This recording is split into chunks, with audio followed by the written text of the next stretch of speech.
What's up, ladies and gentlemen? I hope you guys are well.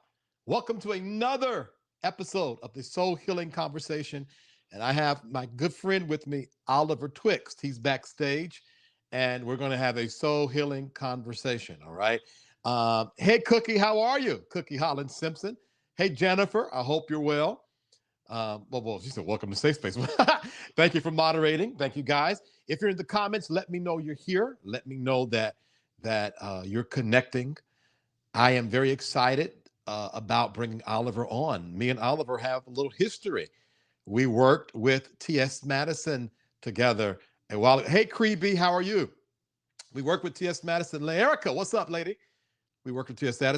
Madison some years ago, and he has been rocking and rolling and doing his thing.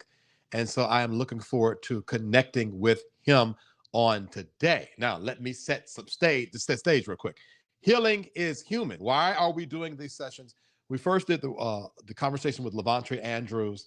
I realized how much humanity has been taken out of healing.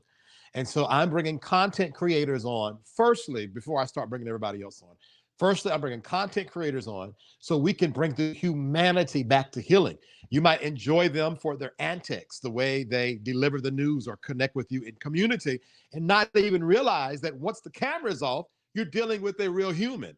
So we're going to have the human conversation with Oliver Twixt today, all right? If you are a content creator and you want to be on the next episode of Soul Healing Conversation, email me at info@VTerrillHill.com and put in the subject line, Soul Healing Conversation. Again, email me at info@VTerrillHill.com and put in the subject line, Soul Healing Conversation, all right? We're going to be doing some Q&A as well. So if you have a question for Oliver, go ahead and put it in the comments. The team is going to be behind the scenes starring and highlighting those questions. So when it's time for Q&A, we'll go back and read those questions off. So no matter what part of the conversation we're in, if you have a question for him or I, put it in the comments, and then we will discuss once we get to that part. All right. What else am I missing? Oh, I need to introduce him, because once we run the commercial, we're going to have him on stage. All right. Oliver Twixt, and as you guys, thank you, producer. You guys already know we're doing the 6-week soul healing sessions. I heard you guys. I heard you want payment plans. Fine by me. So we are making a way for you guys to be able to do payment plans. So if you want the updated information, when we're going to start back again, we got everything implemented.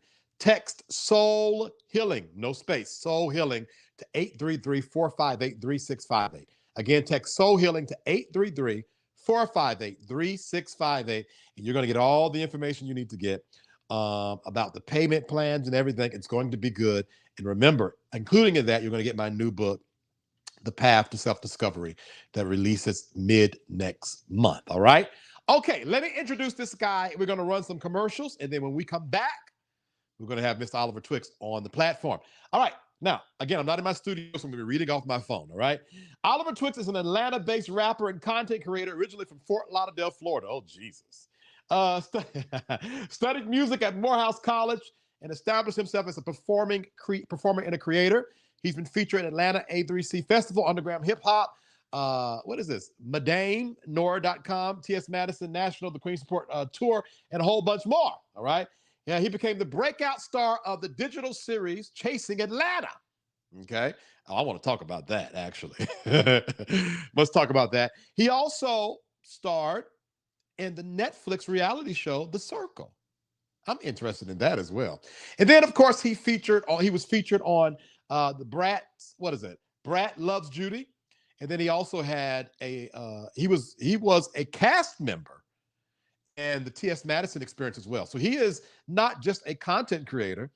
I think it's giving a little, reality star tease a little bit. All right. At any rate, that's it for now. We'll go into the rest later.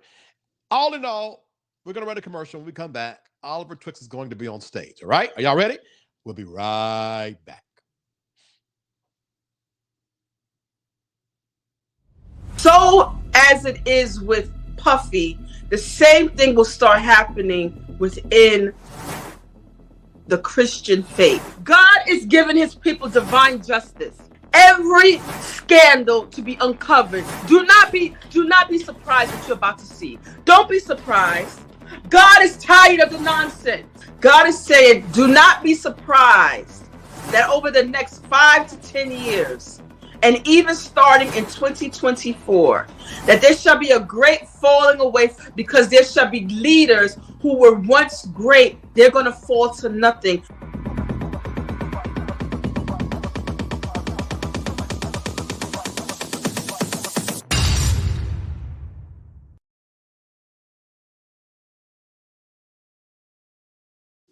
All right, and we're back with my friend, Mr. Oliver Twixt. How are you, friend? You're muted, though, real quick.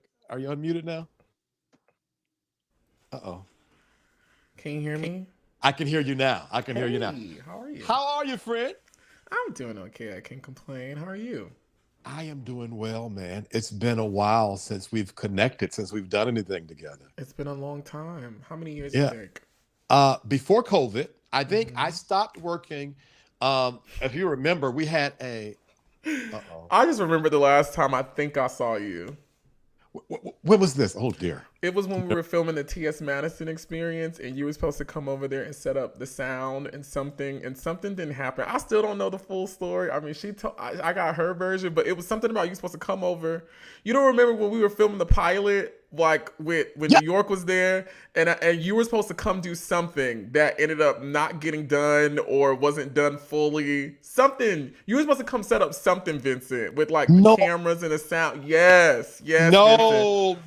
What you're mixing up is Maddie called. Okay, I think what you're mixing up is Maddie called me and asked would I come on the finale as a thank you for all of the hard work I've done. No, from my understanding, you were supposed to set up something and something wasn't done and like you left or something, child. Yeah, it was like a whole thing. Why would I set up something when I don't the know. whole production team is doing listen, something? I do not know. This is from what I remember. This is when we were You're going to have filming. these children. I'm so sorry. No.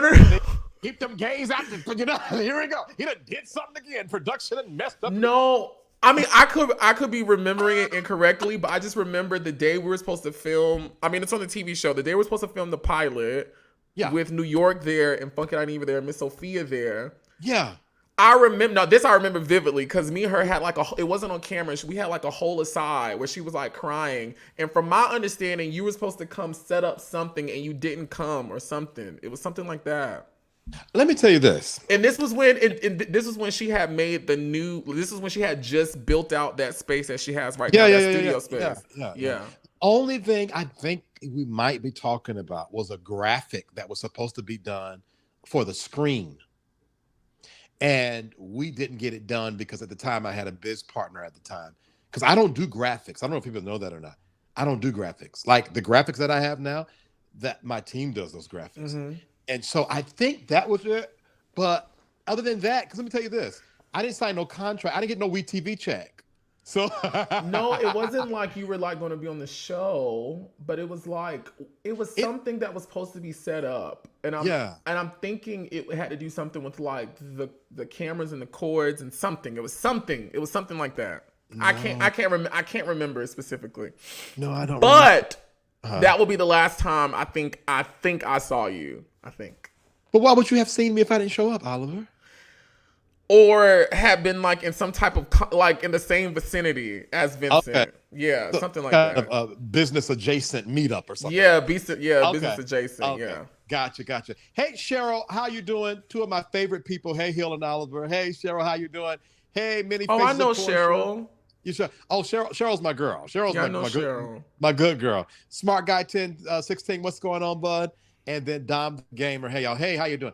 Now, the last time that I remember, I'm about to say something really funny. Let's just break some ice real quick. I just remember you performing at one of the tours we used to tour with Maddie. And I remember taking a picture of that big old booty you got. I was like, snap, what is this? And send it to might as well go ahead and break the ice.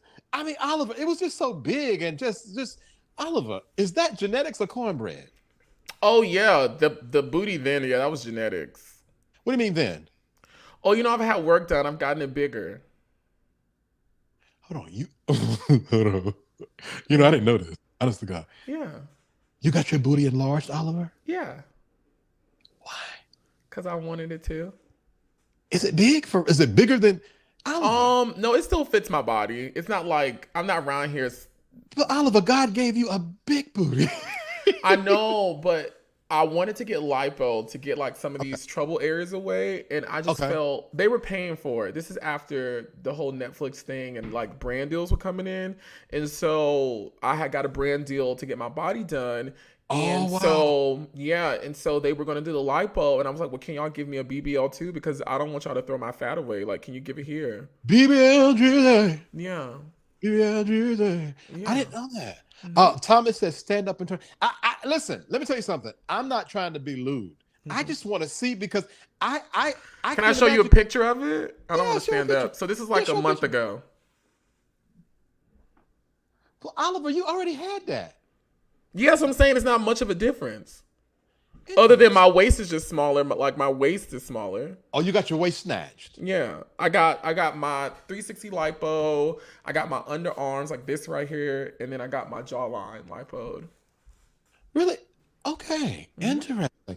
When you said, because in my mind, I'm and of course, all of these conversations are super organic.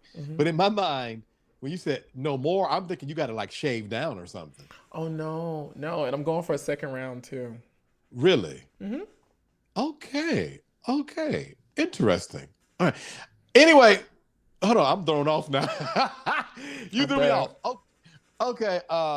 Okay. Thomas says, did it hurt, Oliver? I thought this was a soul healing. It didn't hurt. No. I had some like uncomfortability as I was journeying through the healing process, but it didn't hurt. So the place I went was Elite Body Sculpture, which they have their own technology and how they do it. Okay. It's the same method. A needle, they stick it in you, but it's not as invasive, right? So like I didn't get anesthesia. I didn't have all these bags hanging out of me. Yeah. But really by like the second day I was done draining. My wounds were healing up and I was just like swollen for a couple of months. But the healing process was easy, but that's only because I went to them. Now, if I would have gone to like all these other places that do like that deep thing, I probably would have, my healing probably would have taken a whole lot longer. But because like, I mean, I wasn't a big guy to begin with. The air sculpting technology worked best. I won't say worked best, but it worked with me really well. Like my results were really great. So I'm pretty much happy with my body. I am going to get my stomach sucked up though. Okay. Because I just don't feel like it. I don't feel like the work that it would take to, go to the gym. I just want to suck this stomach up and go on about my business. Yeah. What do you say to someone who says, well, you should be happy with what God gave you? Who are you to tell me that? Do you consider yourself to have any kind of body issues or kind of image issues? What's it, body dysmorphia or whatever? Yeah, most definitely. I always think I'm bigger than what I actually am. Really? Yeah, but that started out at a young age. Yeah. Where do you think that came from? I probably would say my earliest memory of it would be like, I remember being in college. Okay. I was never fit, right? Like I was never muscular. I was always the shape that you've seen me, the world has seen me. This has been my body type all my life. Really? Like girls and people in elementary school used to talk about how big my butt was. Like I can show you pictures of me in high school. It's the same silhouette. So because I was more curvier, I had big thighs, big butt, like some of my friends, gay friends close to me used to call me fat. And like, it just like stuck with me. And so like, because I wasn't muscular, of course, like I'm seeing my skin and stuff like that. I'm thinking I'm bigger.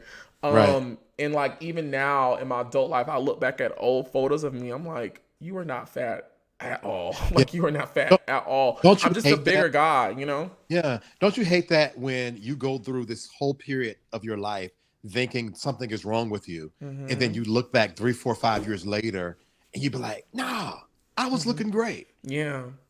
I try to remind myself of that in the present so that I don't send myself through all these changes for no reason to look back 3 years from now and be like, damn, I was a good looking 43-year-old. Yeah. So do you consider yourself to have low self-esteem? No, not at all. Really? Where do you think the lack of low self-esteem comes from? Did you have to evolve to that, or you always thought highly of yourself? I've always thought very highly of myself. I think, in even thinking highly about yourself, there still may be some things that you deem worthy to be improved upon, and I don't think there's nothing wrong with that. I don't think saying, "Oh, I want to change this or improve this" means I have low self-esteem. Right. Because I've never had low self-esteem ever in life, Right. like ever. Right. But I've always been very critical of myself. Like I'm my toughest critic, and that probably is birthed out of being young, black, gay. Yeah. I'm gonna talk about me before you get to talk about me, type of thing. Yeah. And so I've always been very critical, extremely critical of myself. It's something that I'm trying to work on, but I honestly don't think I'll ever really, really dial it back. But you don't think that, hold on, somebody said, love and blessings, Vince Booty Chronicles. Okay, off in London, that booty is big. Bind up jealousy. I don't think it's big. I just think it looks nice. No, I don't, listen, no, I can't rock what Oliver has. I can't rock it. I would know what I don't know what I would do with that. You're anointed for that, Oliver. You're anointed for it. I couldn't do it. Interesting. I'm gonna say smart guy said I would fall over. No, I would say that to this day, if I'm gonna start this, we've been talking organically, let's talk about it. I think on some level I suffer from low self-esteem. Oh wow. And I'm okay with that. I think I've got to the point where I'm okay with. I'm not like tripping no more. Like it is what it is, because I know how to have the conversation with myself. I know how to look at myself and say, Vince, this is all in your head. And that's why if you look up under my name, it's Healing Soul Healer, because I like to give people permission to feel otherwise than perfect. Yeah. I like to give people permission to be okay not feeling best about themselves, and then give them the tools, as I have used, to self-adjust. You know what I'm saying? Yeah. Because everybody don't come out the gate always feeling best. Yeah. And everybody don't come out the gate always loving their body. And as you say, you can have great esteem, but still want to, tighten that jaw up and get that booty firm. It is what it is. Cookie Holland Simpson says, I'm jealous. I love it. I appreciate your transparency, Oliver. Body dysmorphic disorder is a real thing in our LGBTQ plus community. Do you think that being a part of the LGBTQ community has flamed this kind of body dysmorphia?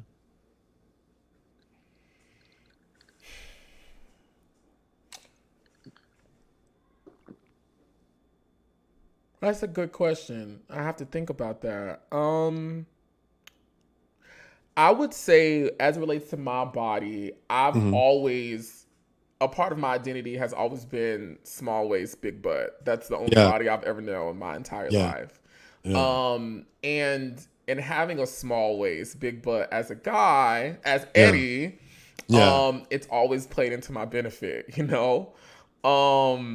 so I think in trying to maintain this aspect of myself that I get compliments for, that I benefit from, or that's like positively associated with me, growing up, going through puberty, body changing, I'm still a guy, I'm still going to, go through the things that guys go through. I think that has been more of the author of my body dysmorphia. Like, am I staying, in my mind, true to what I think is my best self, Not too much about the LGBT community because, for a long time, thick femboys wasn't a thing, but I never really subscribed to that because I never really had any issues being thick and femme. I don't know shit about none of that. I think it just was more so about myself and how I view myself and what makes me feel comfortable and confident. Right. I love it. I think that body positivity needs to be a greater part of the conversation. And what I mean by that, people say, well, people talk about body positivity all the time, but it feels like a lot of these terms like gaslighting, narcissism are more like social media buzzwords, but ain't nobody having the real conversation. No. Ain't nobody really talking about how big their belly is. Like I am. And so let me be the first. I am extremely self-conscious of my belly. Really? Extremely self-conscious. Mm-hmm. And it's a thing.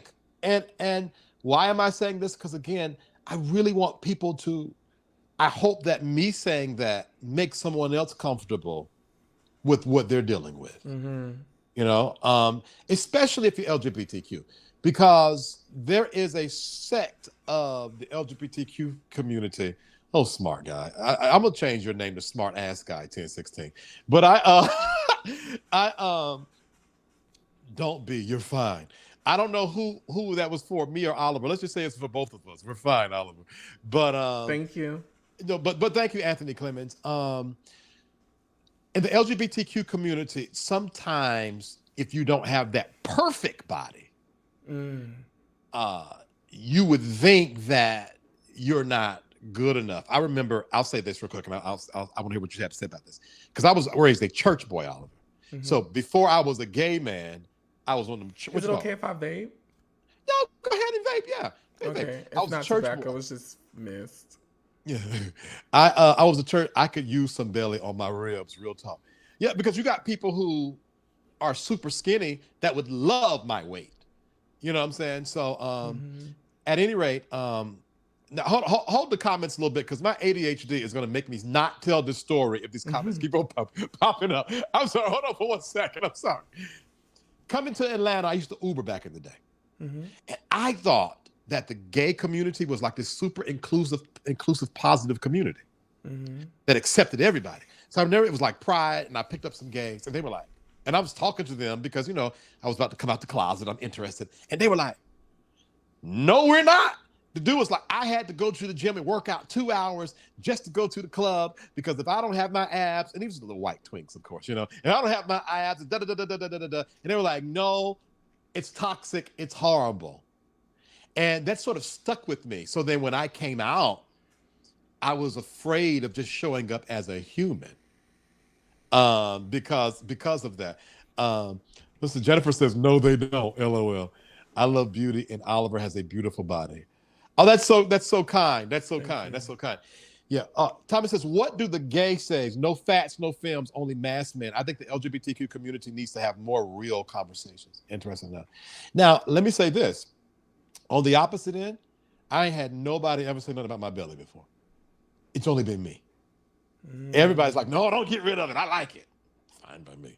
At any rate, are you, well, let me say this before I get started. Let me encourage you. Okay. I felt a need to do this. You are doing, how old are you, Oliver? 28. See, you are doing a wonderful job for a 28-year-old. Thank you. And I know that when you get started early and people start expecting things from you, sometimes people just think what you're doing is just like, oh, that's just what Oliver do. And you might not always get verbal appreciation that I see you. So I felt led when we were writing the script to say, Oliver, I see what you're doing. You're killing the game, man. I see what you're doing. And because remember, I was there when you were like videographing and then doing your singles for, you know, as opening for T.S. Madison. I'm going to ask this question. We're going to run a commercial break. And then when I come back, I want you to answer it. Working with T.S. Madison, working with Funky Dineva, then you transition to a brand. Was that hard for you? And was it hard for the people? I think working for Dr. Heavenly too. Was it hard for the people that depended on you to help them build their brand? Oh my God. I want to know about that transition. All right. Yes, okay. So what we're going to do is we're going to run a commercial. I got some announcements. I'm going to read some comments, and then I want to know that answer from you on your personal journey. All right, y'all. I hope you guys enjoyed the conversation. We'll be right back. Manipulators, abusers, those who gaslight, they are professionals at filling voids. They have a master's degree at fulfilling our internal cravings, and they sit in them. I would love for you to join our email community. In the description box of this video is a link. You click it, put your name and email address in the information, press submit, and you are going to be a part of our email community. But guess what? You got to check your spam box because there's a double opt-in. So you got to confirm that you truly meant to sign up. Would you like to be notified every time we go live? There's a simple way to do that. Join our free text club. All you got to do is text VTerrillHill to this number, 833-458-3658. You just text it. Text V.Terrill to 833-458-3658. All right, this is the last announcement, and then we're going back to the content. I am gifted to help people become their best self, and I want to offer you a free consultation. There has never been one person that has had a free consultation with me that did not leave better than when they came, all right? All of that information I just went over is in the description box connected to this video. All right, let's get back to the content. All right, thank you so much. I'm going to be bringing my good friend Oliver back on in a second. But before I do that, I want to ask you guys, if you're enjoying this content, if you are enjoying this conversation, help me by supporting this platform by donating $10 to VTerrillHill LLC. That's my Cash App. My PayPal is info@VTerrillHill.com, and that's my Zelle. Again, if you're enjoying this platform, if you're enjoying this content, if you've been moved, if you're thinking, if they're having issues, or if I, because Oliver said he was good, if I was having issues with my body, and I can get on here and talk to you guys, then you can be all right and figure out a way to self-regulate and self-adjust, all right? At any rate, if you're enjoying this, so $10 at the VTerrillHill LLC Cash App, and the info@VTerrillHill.com, that's the Zelle and the PayPal, all right?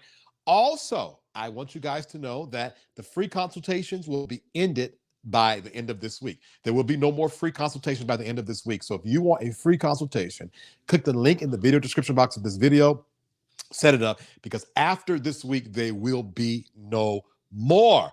The 6-week soul healing sessions are coming. I heard you guys loud and clear, and you all want payment arrangements. Fine by me. I don't care. Payment arrangements are coming. If you want to be a part of the list, when I roll out the information for that, text soul healing, no space, to 833-458-3658. Again, text soul healing to 833-458-3658.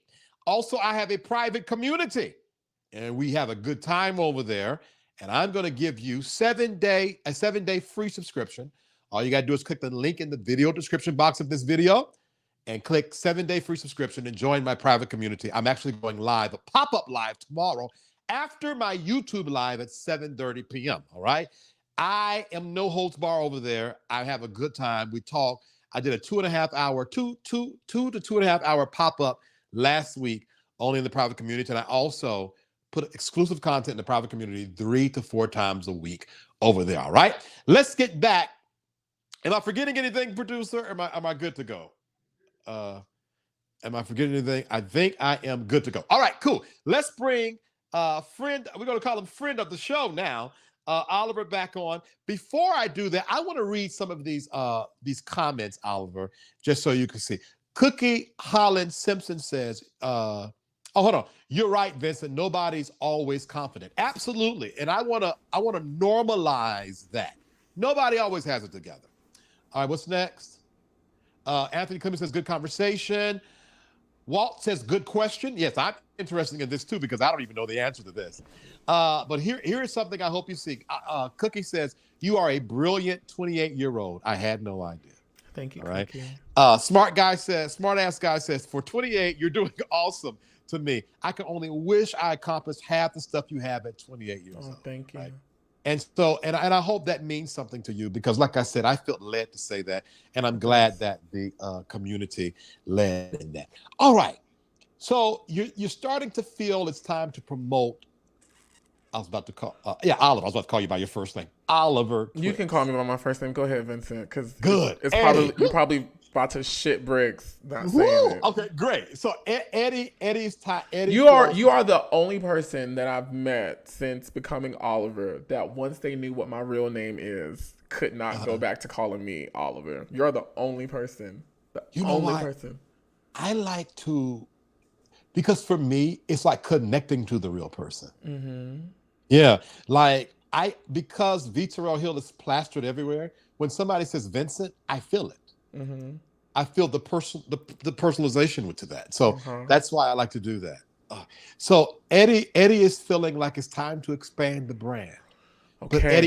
But Eddie also knows if he does that, he cannot be the person that other creators lean on. How does Eddie make? So that's not the story, actually. Oh, so the story is I've always been working on my personal brand. Okay. I never came into this industry signing up to be the content creator to the stars. That was never part of the plan. That was never part of the vision board. That was never, ever written down anywhere.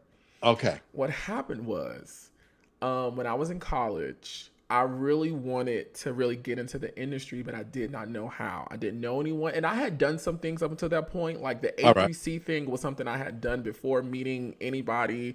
I actually had started gaining buzz on my college campus at Morehouse for being this gay rapper that everyone always saw rapping. Right. And I was picking up steam on social media and the internet. Like, I used to have these indie blogs post me and stuff like that. So like I was already I was already kind of starting, but I didn't have like an official end. Okay. And so Funky Dineva was like the only person on the internet that I was like a fan of, that I watched. Okay. Right. And so, and that was because he was from Florida. He was from Miami. I'm from Fort Lauderdale. He talked very ratchet and crazy. I talked very ratchet and crazy. But he was super smart and I was super smart. So like I really related to him and I really looked up to him, still do. And so he had posted, he was in look for interns to write on his page, on his website. That's when funkydineva.com was still a thing. Okay. And so I emailed him and I said, I know you're looking for an intern, but I want to be your personal assistant because I can do this. I can do this. I had already started teaching myself how to vlog and edit and make, intros and stuff like that. It's very early on. So like the stuff was crappy, but it was still better than what most I'll be straightforward, Black content creators were doing, because I used to also watch people like Kingsley, and some other creators who, I'm just going to speak very open. They were Black, but they had more of what I think most would consider a non-Black approach to social media and their aesthetic, right? I call it white adjacency. Yes. I was looking to them for like the aesthetic, but I was looking to people like Funky, really Funky, for like the style and the tone, right? And so I had sent him like some of the things I had edited and stuff like that. And so he contacted me, and he hires me, right? And so he asked me, he was like, what is it that you want to get out of working with me? And I said, all I want to do is learn. I said, I don't know shit about this industry and I just want to learn. All I care about is gaining knowledge and information because I don't know anything and I want to know, like, I just want to know. And so what ended up happening was Funky Dineva probably still is to this day. I deemed him the Marie Laveau of Atlanta. Like everybody at the time, like Funky Dineva at the time was the content creator in Atlanta. Like he was the gossip guy. He was a YouTube guy. He was a social media guy. He was the guy who, to me, and I think still one of the first social media people to transition over to TV when he started doing all that stuff with VH1 and R&B divas and all this other stuff. He was like one of the first Black content creators on our side of the tracks to do that. And so everybody knew Funky. Everybody was friends with Funky, and people started asking him like, who's doing your intro? Who's doing this? Who's doing this? Or Funky, how can we do this? And he just started saying, call Oliver. Just call Oliver. Oliver will do it. And so I'm starting to meet these people that just need content. I don't know shit about pricing. I don't know shit about contracts. I don't know shit about anything. All I know is you want this graphic made or this video made or this video cut, and I'm just cutting it and I'm just throwing out shit, you know, whatever. And it just honestly became word of mouth that Oliver is the one who's doing graphics. And so Funky Dineva tells T.S. Madison. T.S. Madison, you know, that's a whole story in itself. Dr. Heavenly calls Funky, you know, then Dr. Heavenly tells Quad, then Spice sees it, and then Shekinah sees it, and then she tells Spice, and then so it just became like just word of mouth. And then as I started branching out as a personality on my own, people just started knowing that's what I did. So people just kept contacting me for it. But I was always working on my own brand the entire time. So it was never like, oh, I'm just gonna stop doing my own thing and work on them. I've always simultaneously worked on both at the same time. However, I would say once 2000 and definitely by the time The Circle came out, which is 2023 last year, but even before then, I would honestly say, probably back as far as 2021. Okay. When my top model chat started going viral everywhere and I was actually making like money on YouTube to like pay bills and live and not do anything else. And that's when brand deals started coming in and all these other things started coming in and people were streaming my music and performing.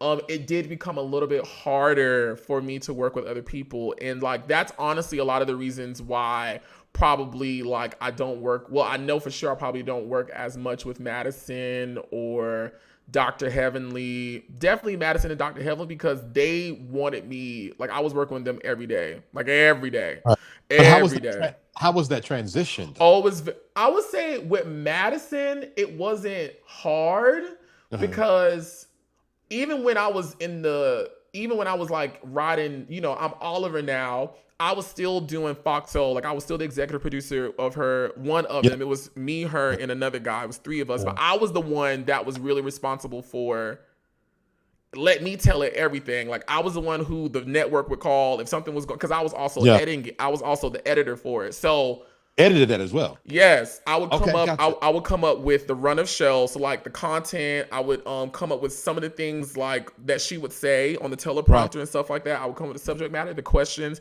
and then I would take that footage and edit it into the episode. So I was the last person in the production line right before things got to air. It's right before the network said, okay, we can write y'all check. You know, we done got the episode. Right. But even with that, like I was fully into it. With her, I think with Madison, because turns out with T.S. Madison was 2021. And I think I came and filmed Miss Mary's thing. I think it was a combination of two things. I think Madison was realized because I could just remember certain comments that she would say because she was like, no, Oliver's a star, honey. Oliver's a star. I remember her saying that. I think it was a combination of that, of like me now doing other things and working with other people on top of now I'm charging her, like I'm charging her. I'm charging her the same thing I'm charging everybody else. And I think she probably just found, I don't know, this is me just guessing. I think she just found a more comfortable rate, with other people for them to do the things with her. Dr. Heavenly, on the other hand, it was like, nothing bad happened. I just think I just wasn't as available as I once used to be. And the people just find other things that work for them, which is totally fine. Like it's totally fine. I was traveling with Miss Pat for a good little minute and I had to stop. I had to kind of quit that almost. So to answer your question, it was an adjustment for the most people. I would say, I still do stuff for Funky. All of y'all, all the stuff you see for Funky, I still do it, child. And I think that's really I don't want nobody else doing his stuff. Funky, that's my family. Pay homage. Is it a bit of a homage thing as well because of the kind of mentorship thing you think? Yeah, I mean, but Funky is like family to me. That's like family. So it's just come here. It's almost like, you have those women who do hair, but then they open up a salon. But, Miss Bertha hair, who they've been doing for years, they're not going to get rid of Miss Bertha. Come on, Miss Bertha. You don't do it in the salon. You do it in the kitchen where you started at for Miss Bertha. Yeah, girl, come on by. Girl, just put something in the tip jar before you walk out the door. I still do stuff for Candy. Funky and Candy, I still do stuff for them. But that's only because Their setup in our work relationship, they never needed. First of all, they too busy and nonchalant in their own lives to even come be focused on what Oliver's creating for them. Yeah. But they don't need me like on an everyday basis. Like I was running Dr. Heavenly's social media, like all of them, like posting, commenting, responding, curating, setting up, doing all. Like I was running her social media. Yeah. Madison, I was doing the graphics and the You were edits, doing a and lot I for was that. doing a lot of stuff, you know. And it did become a time where I just couldn't do it as much. And you know, when they could just call me on a Monday and I could have it done in 2 hours. Now I'm like, well, girl, I have a 2 to 5 day turnaround process, you know. But And what I you want to know, know is how was that internally though? Did you, and because not only is it an internal thing, but then you have to have the conversation. When people are used to saying, Oliver, I need A right now, and you have to now say, no. What did that feel like for you? oh, powerful that I could say no and not worry about if my lights are gonna get cut off. You know. You know, it was a little tough transition because I did build a lot of my income, not all of it, but a lot of my income I had built on my clients. You know, I'm doing this with Heavenly on this day. I'm doing this. And I was pulling in money, you know, because, you know, at this point, everybody knows Oliver, the creator, you know, so I can charge you. If you calling me, I can charge you. So I was making the money, but I grew into a space where I felt as if my clients were not, they either were not accepting, had not adjusted to, or were not realizing what, honestly, at this point, millions of other people in the world are now realizing. Oliver Twist being the personality, the artist, the creator, you know. Like, that's what I was trying to get to. Yes. I've been around the block enough to know. I don't know because I left before all this happened. But I'm old enough to know that everybody don't always see you full scope. They see you for what they need out of you. And there's nothing wrong with it. So if they need a graphic designer, if they need the video editor, they don't give a damn about you rapping. Oh, no. Video. So that's what I was saying. How did you mentally transition when you knew you couldn't ride that boat anymore? And then how did you communicate that? I'm bigger than that and I can't be I'm going to ask you this question until you tell me. Okay, so let's go one by one. Okay, I think the most, I've never told this story before. Some of these stories I've never told. So the most recent one was Miss Pat. So I don't think people realize this. I mean, we posted and some of our clips together actually was going viral on Facebook and Instagram when me and Miss Pat were together. But I was traveling with Miss Pat every weekend, helping curate social media content for her live shows to basically not only help her grow her social media, but promote her live concert on social media, you know, just to help with the content. And it was actually doing really well. I toured with Miss Pat for an entire year. That's dope. And so what ended up happening was I had the decision of, I think it was either, but shit, we here having an open conversation, honest conversation. It was either go to BravoCon with Dr. Heavenly or go tour with Miss Pat. Oh. And I saw more of a benefit as even Oliver, the creator, being present at BravoCon. Okay. And so I just told Miss Pat, I was like, I'm not coming this weekend. Do you regret that decision now? No, not at all. No, not at all. No, not at all. And then I would say with Dr. Heavenly, I think honestly, because, and again, there's no falling out with any of these people. Like there was no like screaming, cursing. There was nothing. But I would say as a creator client, there probably was like a departure. I think with Dr. Heavenly, what happened was,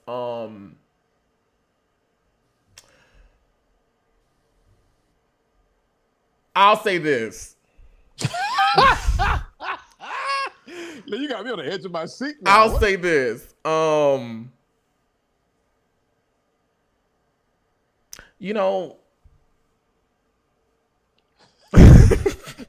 black people. I'll just say this.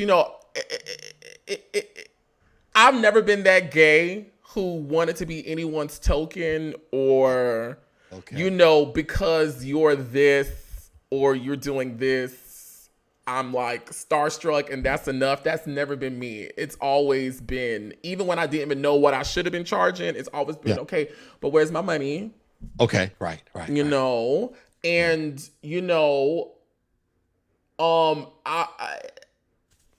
I can say this. I would say this. I think my pricing and my process for Dr. Heavenly, she just found cheaper ways to achieve the same goal, right? Especially if you're starstruck gay. Yeah. I don't care nothing about that. I mean, I'm not on Bravo and I'm not a millionaire dentist, but I'm also Oliver Twixt, content creator, and you can Google me and articles come up and accolades and streams and numbers and I make a great living in this house, not leaving out the door. And I'm proud of that, and I'm very confident of that. So, that was that. But I also think with her too, because I've always talked about reality TV content on my YouTube channel, but then after I had worked with Candy and I was on her podcast and then I was on her YouTube channel, I then discovered the black people really enjoyed me talk about reality TV too, because I had only talked about really like white content, really. I had dabbled in Zeus and they liked it too, but I was really a top model guy, which isn't the most blackish thing. Correct. But then from working with Candy, I started experimenting with talking about Bravo stuff, and people like watched it. Like my interviews with this person went viral, 100,000 watching this, 100,000 watching this, and I just think, I don't know. No one ever said nothing to me. But my Buffy interview that went viral, where she like dragged Dr. Heavenly and she dragged Dr. Jackie, I think put a sour taste in their mouth. Where it's not like we mad at Oliver because, I didn't say nothing. And this is something that I've always done. But I do believe because I was the one associated with getting this content out there, Dr. Jackie blocked me. No. So just because you did the interview. Oh yeah. Just because I did, Dr. Jackie blocked me. And me and Dr. Heavenly really haven't been the same since then, honestly. But see, this is where I was getting at, because I need people to understand. Yeah. When you go from being behind the scenes to being the scene, there is a transition that you have to go through. And then there's a transition that everybody else got to go through. Mm-hmm. And you're going to hurt somebody's feelings. Yeah. Because I guarantee when you did that interview, you were just doing your passion. You were operating in your passion. Yeah. Who knew she was going to drag him like that? It was going to go viral. I didn't know. I was on every blog. I mean, I've been on every blog. I didn't kind of calm down these last couple of months, but the beginning of this year, girl, I was showing out. Like every month I was on something. Yeah.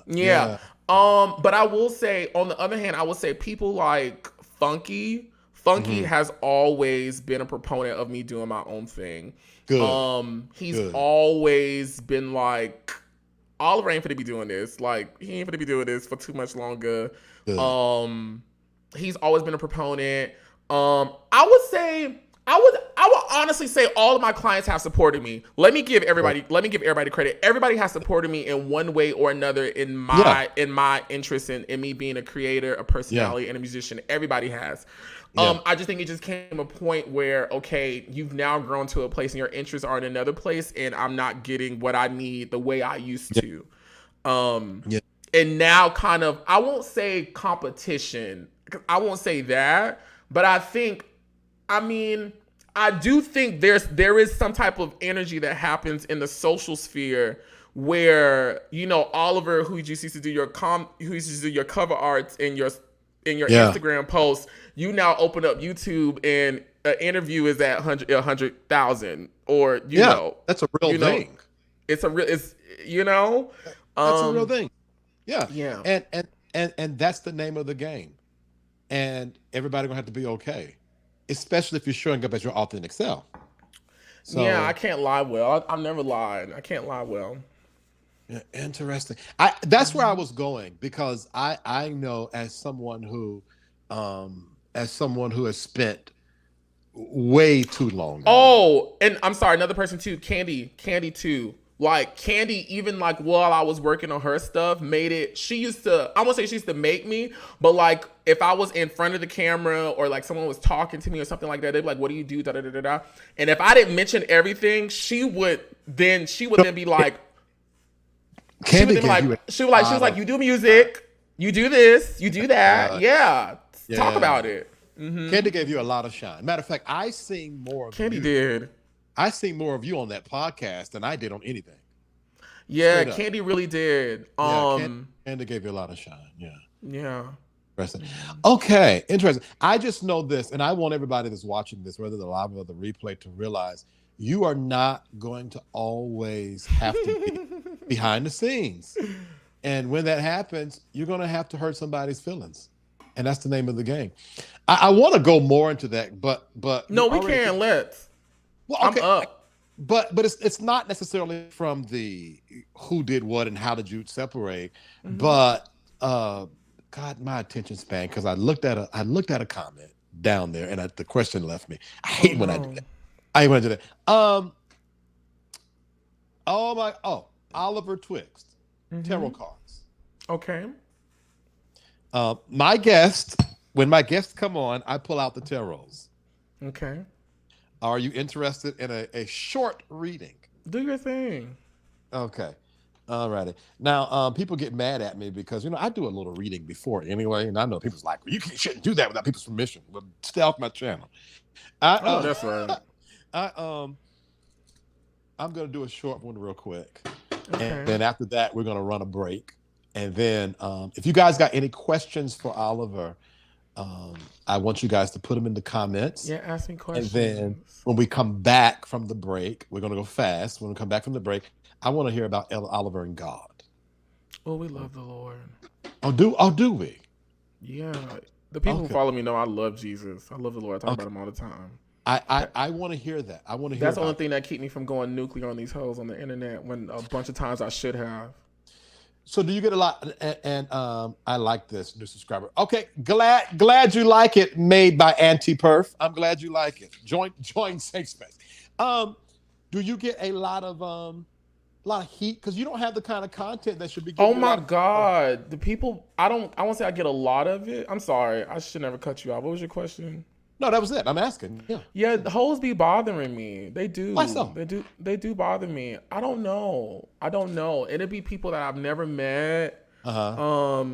Like the Armand guy, like just from day one. Oh my God, he's always been mean to me, in my opinion. But on the internet, now when I saw him in person, when we filmed his segment for Turned Out with T.S. Madison, she ain't saying shit to me, But every time something comes up with me and Madison, she's the first one to be so mean to me. Michelle ATL was mean to me, and I'm like, I've never said nothing to any of you guys. Well, didn't Michelle now let me be careful because I got too many enemies already. Okay. Oh, I don't know. But Michelle ATL, didn't Michelle ATL have a problem with Maddie though? She had a problem with Maddie and Funky, and I just think it just turned over to me. And I just was like, I'm not that type of bitch. Like, I've always been a strong-minded person.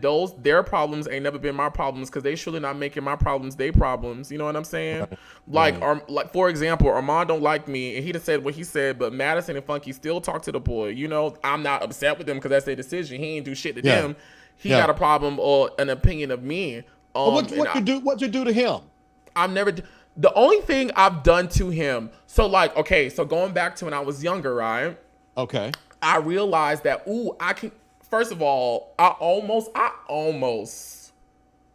want to say I was one of the first known content creators that created content for other people on the internet. I almost want to go on a limb and say that. Like, okay. All right. Okay. I'm known for making content for other people because I didn't really know nobody else that was known for making content for other people. But once I started realizing that I can make money off of this, I started reaching. I'm just gonna be straight up honest to you.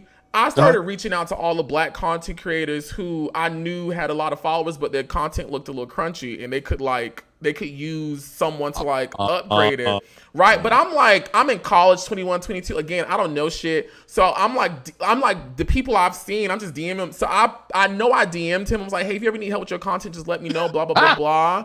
No, tell that man his content was raggedy. No, I never said it was raggedy.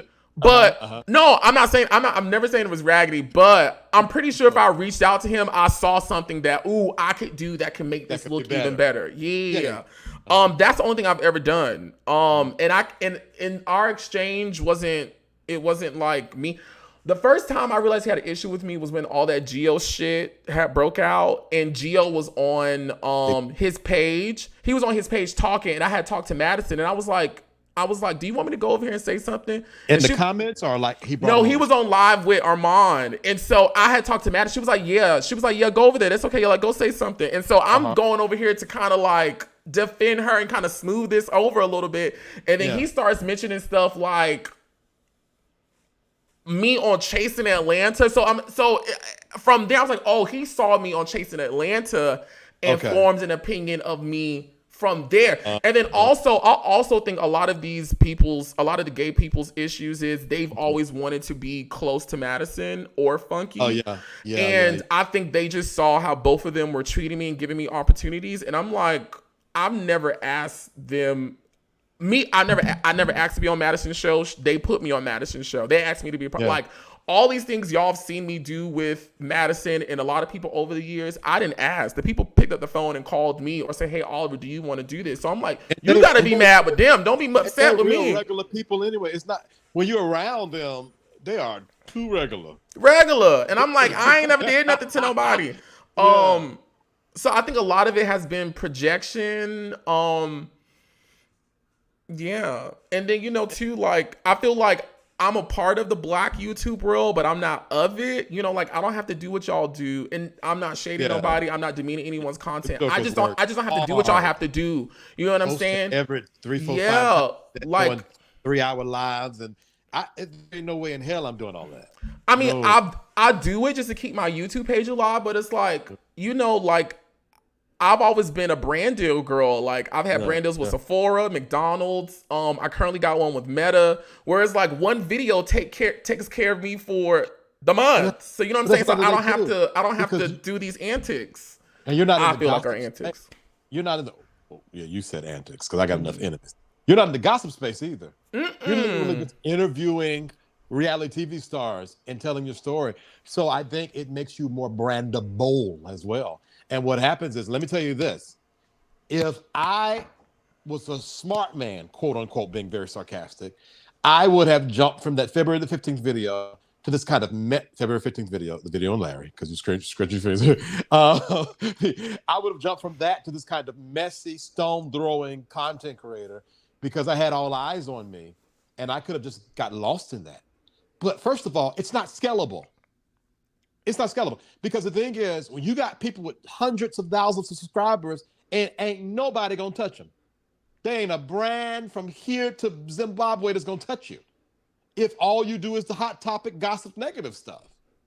You look at you, who only have 50, and I'm saying only compared to some of these guys, 52,000 subscribers, and you got brand deals. You're making money outside of the YouTube chat. And I that's also where the want real to money is. And I want to give encouragement to the people. Me just going live interviewing the top model people is what created that whole ABC Nightline. It helped inspire it, the whole ABC Nightline top model episode that was on ABC that's currently on Hulu, where they had to license my YouTube videos. They had to, get me as a personality. My evergreen top model video, I can honestly, and I have a set amount that I try to make a month on YouTube, but I really just need to post one good video a month because people are still watching my top model videos that they came out yesterday. You know what I mean? And so I've just never really had to subscribe to the same rule book and playbook that some of my peers have. And I don't know, but yeah. I would tell anybody, and this is no shade, I would tell anybody, if you want to make real money on YouTube, if you start gossip hot topics, start all the junk and wars with the content creators and build a good platform. Then pivot. Yeah. And not to tell too much of my personal business, but we've had a 3-week conversation. Like, I can't, this Larry Reed thing is, I know people would love for me to have brought somebody on here so I can gossip about Larry, but it's getting old, number one. I'm sick of it. And number two, it's not scalable. And you got to be an entrepreneur on these streets, not a subscriber fisher, not a view fisher. Yeah. Because I think you're a perfect example of that. You can be black, you can be all the things you are, and create a type of content that's still digestible. Everybody wants to see it, and make money without having to slut your soul out to the crazy. That makes me that makes me so happy that like I've never had to do craziness to be me. You know, I'm very happy. Like I'm so happy that I don't. You know, I had my own beginning. I was someone's videographer. I was someone's person. You know, whatever. But like, I'm just glad my beginning was that, and not other beginnings that some people have had. That they've had to like fight through and claw through to like separate themselves from. Yeah, because I did not want my beginning to be because I've been doing this for a while. Yeah. But I wasn't known until I had to go crazy. Oh Fine, but I'm not staying there. I'm bouncing, bro. We getting Praise about it. Praise the Lord. Hell up out of this. All right, moon card. Okay. Moon card.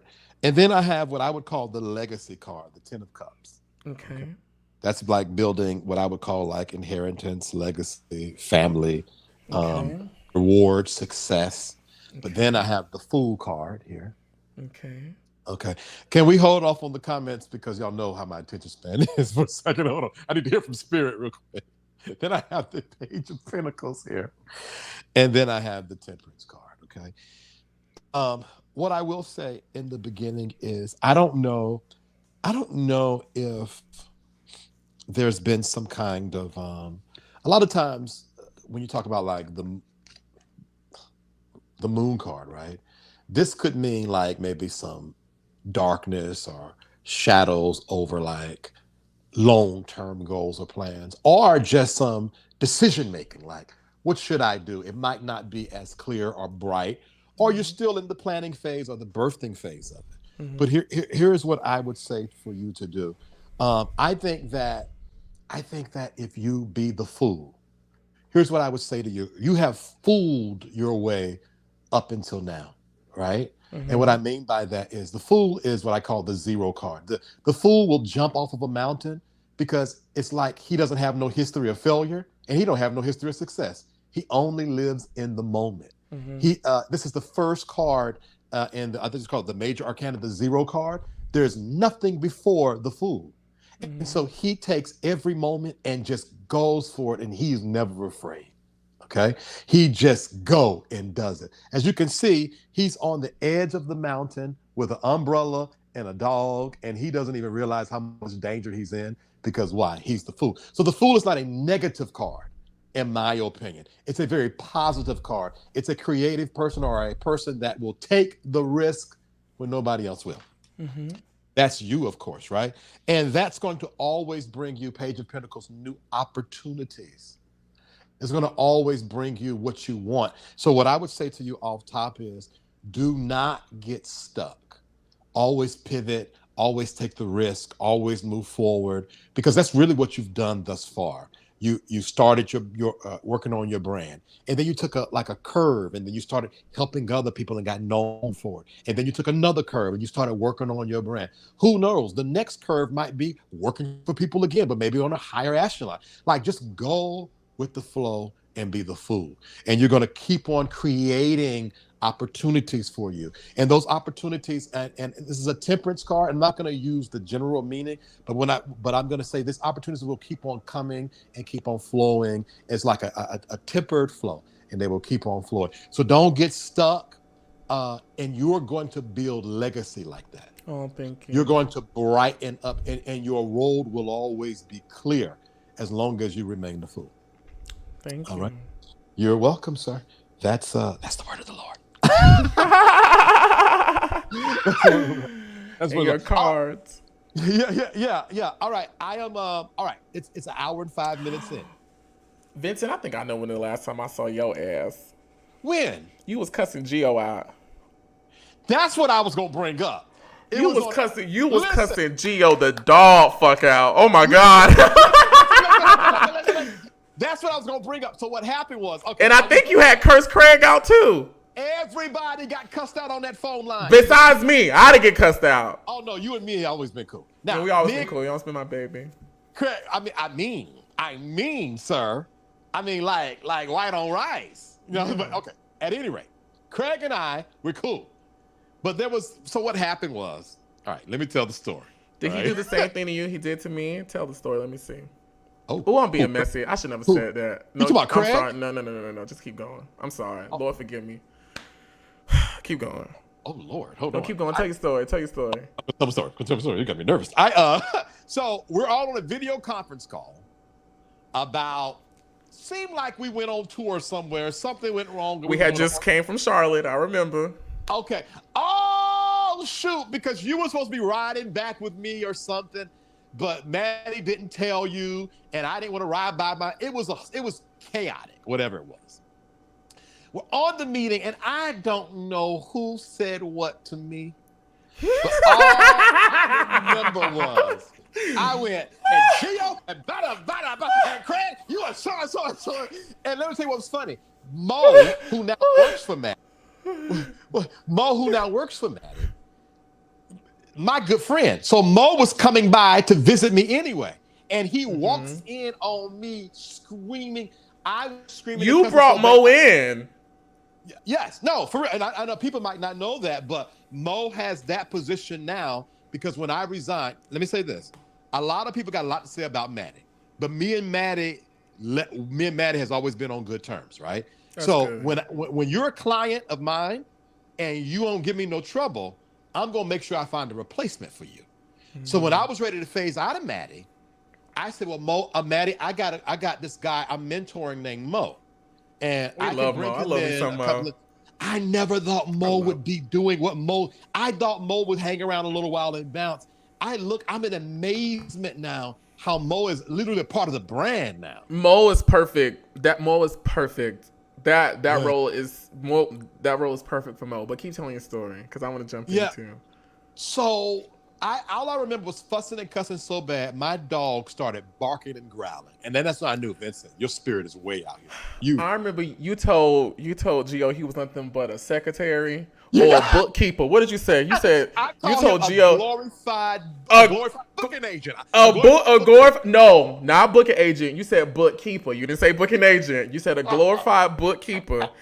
And you said you called Craig something about a book peddler, a book pusher. Or something about being on a bike with books. When I tell you, I was standing in this kitchen right there with the phone muted, going crazy over here. Like I was laughing so hard. First of all, you've always been sweet to me. We've always had a very sweet, rapport. So I had never seen you even yell. You cussed them the dog fuck out and then hung up the phone. But see, that's what I'm saying, Oliver. What happens is that right, smart ass guy. I'm a healing soul. That's what happened. Folks always take my niceness for weakness, and they push me to the edge. I'm a Gemini, so just as sweet as I am, I can be the devil. And for whatever reason, I got pushed to the edge. And did Craig go back and tell something you had told him in confidence? Was it something like that? So I'll say it. Oh Lord, now we're gonna get in trouble. Oh God. Well, we didn't started it. You might as well. And mind you, are you lying? Oh, I ain't lying. Well, if you ain't lying, go ahead. Fuck it. Everybody else tell the truth. What's wrong with you telling the truth? I tell you what. Let me do this. Let me run a commercial real quick. So you can think about it. No, I ain't got to think. The story's already in my mind. But I need to take care of the business. And what a great time to stop because they're going to listen to my commercial and listen to my pitches because they want to hear this story. So we're going to run a commercial real quick. I'm going to we're going to talk about this and then we're going to be done. Before I go, though, I need y'all to support. If you've enjoyed this platform, if you enjoyed this conversation, please support me. Send me $10. Cash App, V.TerrillHill, LLC. my email is info@VTerrillHill.com, and that's for PayPal and Zelle. I am doing this on faith, guys, and I'm not going to stop. I threaten to stop every day of my life, and I get right in front of this camera acting like I didn't threaten to do it. So I appreciate you guys' support in advance. This platform is here for stuff like this. This is a good old conversation, all right? Okay, we're going to run a commercial. I'm going to give you some announcements, and then I guess we'll have a little fun real quick and talk about the past. Okay, let's do that. All right, we'll be right back. I want to be set free sexually. I want the ability to explore my sexuality without being concerned about harming my spirituality. I want my spirituality and my sexuality to be one. I want to be okay pleasuring myself and be unashamed of feeling and exploring pleasure. I want to unlock the expression and creativity that can only be tapped in by understanding and exploring me entirely. I want my sexual life to be as healthy as my spiritual life. I want to free all people from living in a closet. I came in this business saying I was going to expose. It's God's side and the other side. All of these deviants is all catching hell in 2024. It's up for all of them. It don't matter if you Diddy or whoever you is. TG Jakes, any of them. All lies will be exposed. That's all.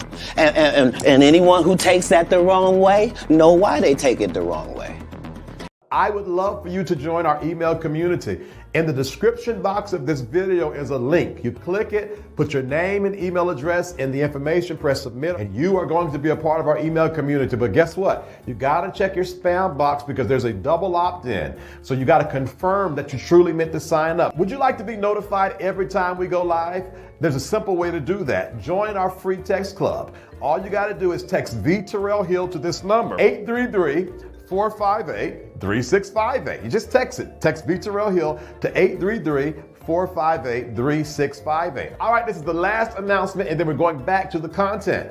I am gifted to help people become their best self, and I want to offer you a free consultation. There has never been one person that has had a free consultation with me that did not leave better than when they came, all right? All of that information I just went over is in the description box connected to this video. All right, let's get back to the content.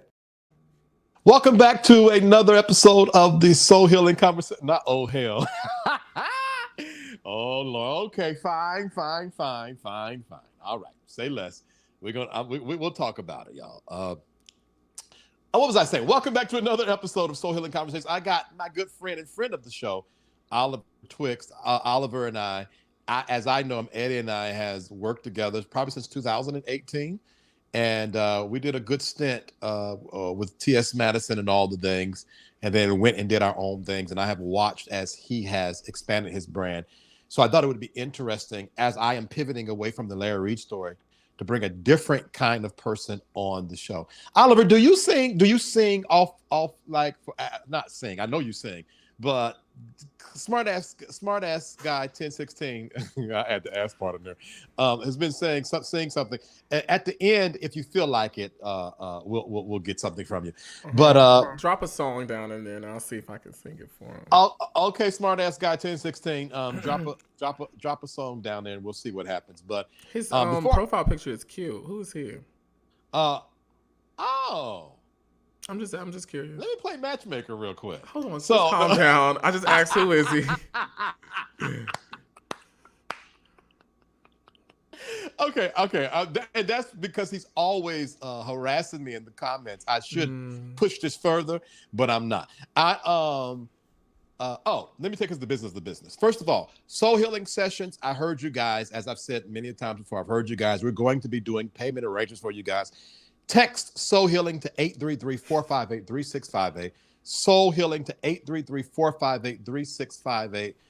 Is that coming up soon? 833-458-3658. Text Soul Healing. There it is. Text Soul Healing to 833-458-3658. so that we can you can be notified when we open up these payment arrangements. It's going to be sessions just like this. We'll have 3 different sessions. You can do a Saturday, Sunday, or Monday class, and then we'll go for 6 weeks out. At the end, you're going to get my Path to Self-Discovery book, The Path, the Purpose, the Person, and the Purse, okay? All of that and more is a part of the Soul Healing sessions. So make sure you text Soul Healing to 833-458-3658. Join my private community. I put up exclusive content 3 to 4 times a week outside of what we put on YouTube in my private community, and you get 7 days for free, a 7-day free subscription. So you can go over there and be nosy and see what's up. There's a discussion board where you can start discussions and talk with other community members. You can DM me and have a conversation with me. All DMs inside of SafeSpace are prioritized, and I do all the things over there. I even pray and prophesy over there, y'all. So that's a whole thing. It's a whole world over there that is not on the public streets of YouTube. All of that. I'm no longer doing free consultations after this week. If you want a free one, go ahead and sign up. We're getting rid of it after this week. And then all tarot card readings and soul healing consultations will have a fee connected to it.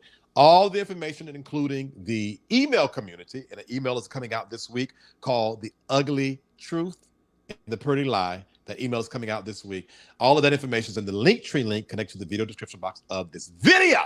All righty then. And to be notified when I drop content just like this, text VTerrillHill to 833-458-3658. 833-458-3658.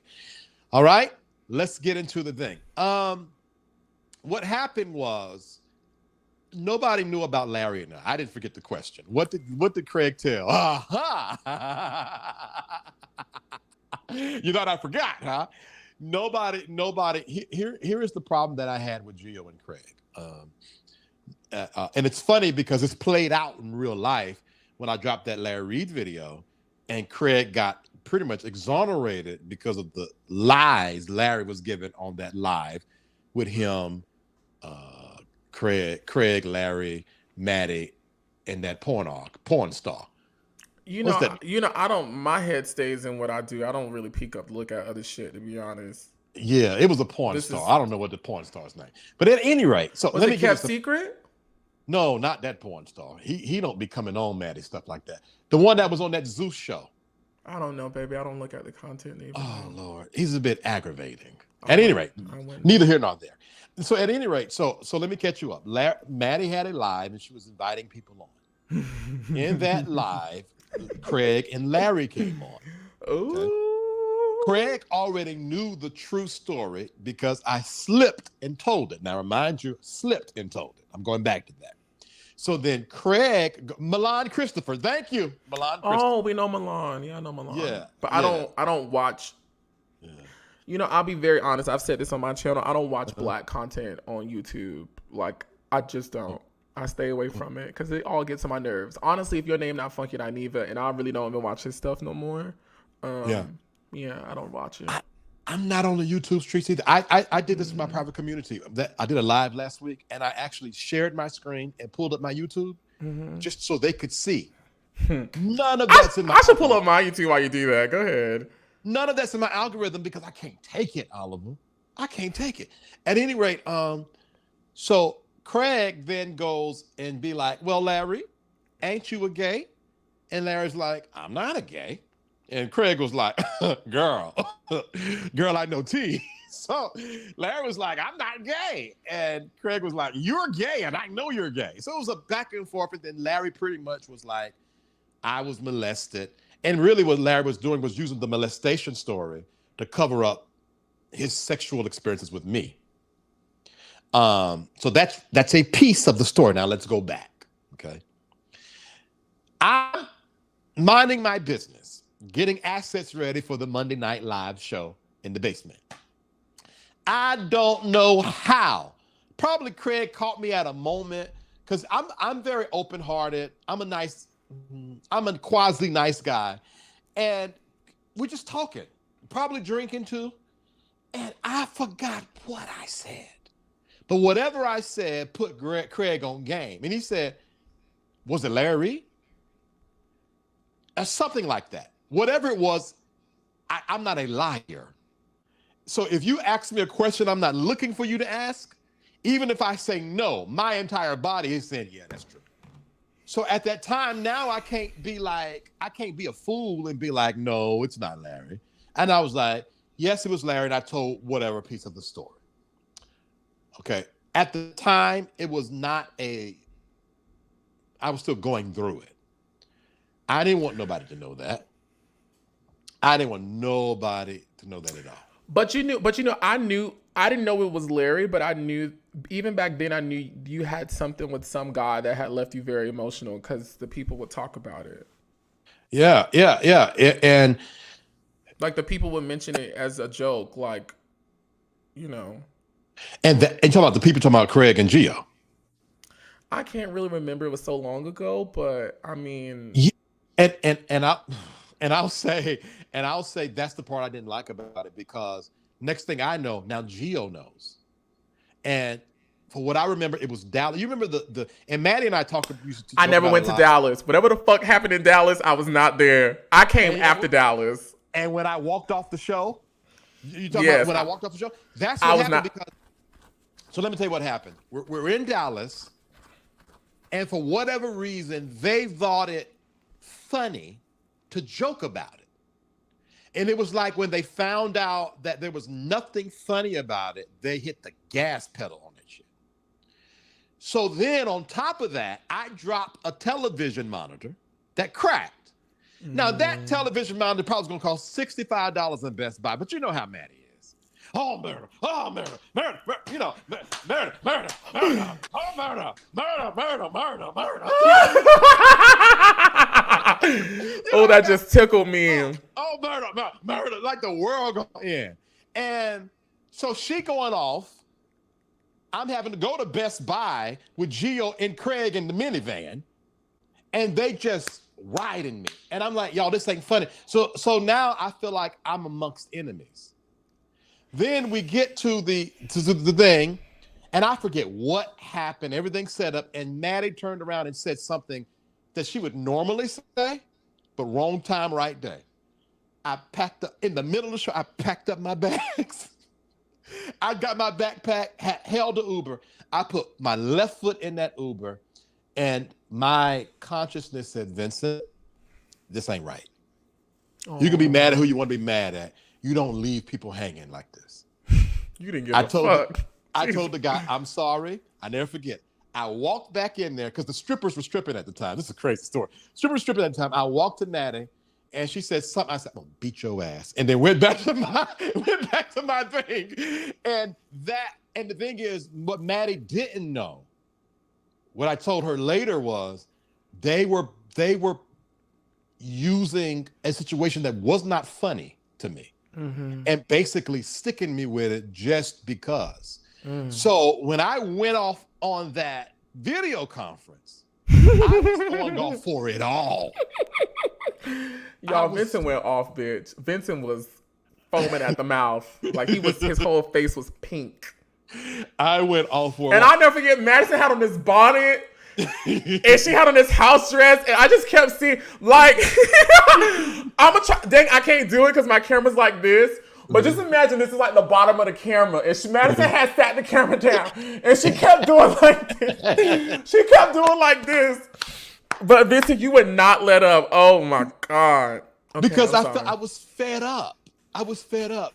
I was so fed up because I was just tired of. I was. Like, I was tired. And then this was the first time y'all were going on that trip. And somehow or another, my name was on the list to go. And then my name ended up off the list. Ooh. And I'm like, I done did all this work. And the first fun thing, because them trip, I know people probably thought it was cool. We was traveling with Matt. That was a lot of work. Oh, yeah. That was a lot of work. That was work. Those trips were a lot of work. It was a lot of work. So the first fun thing, my name ain't on. Oh, and Oliver going. You know what? Matter of fact, I think you replaced me, Oliver. Because the reality was I was going to do the camera work and stuff like that. The next thing I know, you were doing it. And you took my place. Yeah. So that was the thing. I should have cussed your ass and I was playing. I didn't know what was going on. I just know, hey, Oliver, can you do this? We're going to pay you. Sure. Yeah. Another day, I don't got to go clock in somewhere. Perfect. But the reality was you got to know what you're a good fit in, and you were a better fit for the brand than I was at the time. Yeah, at the time, absolutely. At the time, At the time. I had grew out of that. I had grew out of that space, and I could tell because I didn't have the grace no more. So it was very contentious for me. So it wasn't even. I think sometimes it ain't really the people. You lose the grace for something, it's time to move on. Oh my God, Vincent, that's what happened with me. I just lost. Yeah. I lost the grace. Like I lost it. I was over it. Yeah. That conversation we had earlier, I lost the grace. Thank you for giving me that verbiage. That's exactly what happened. That's a real thing. And when that happens, it's more of a sign from the universe or God or whatever you want to say, more than it is the people. It's Most like definitely. it's like move on. Yeah. And so yeah, that's that. I always wanted to. I don't know if I ever verbalized this to Maddie or not, but I never forget when that stuff happened with Kaya, and I just had left Larry Reid Live. And it was like I left Larry Reid Live and I went straight into working with Maddie. And it seems like, and she had to start all over again. And it seemed like, Kaya was sending dark forces to keep everything falling apart. Maddie and I would go over Maddie's house like 4 p.m. in the afternoon and wouldn't leave till like 11, 12, midnight. Just stuff would always go wrong. I mean, it would always go wrong. And I said to myself, I'm going to work with Maddie until she get a TV deal. So I forget what city we was going to. The first talk came up about it. And I thought, okay, it's time for me to phase out. And then I hung around a little longer. And then when it looked like things were really going to happen, for me, it was like a sign, like, go ahead and bounce. And I know some people would probably thought, why the hell would you do that? You could have, because the thing is, my replacement got a lot of shine on the show. He didn't get a check, but he got a lot of shine. His name was thrown around a lot. He got a lot of cameo, Mo. But it wasn't about that. I was really motivated by passion working that show. So when the Passion and Grace was up, it was up. I don't care what was coming up next. Yeah. So, real thing. What you say happened to you? Because you said something happened to you. You know, I love Craig. And so out of respect for the love of him, I'm the type of person, when I do these things on the internet, unless someone has said something publicly, I'm not going to say it. And if I do want to say it, I would rather hold space with you and let's talk about it together, because I never want it to be like a tit for tat type of thing, especially when it's somebody that I love. And I always will have a love for Craig and a respect for Craig. There was just some things I just wasn't happy about they just disappointed me, honestly. Mm-hmm. And honestly, it's a series of things. And I did say the next time I saw him in person, I was going to pull him to the side and mention it to him.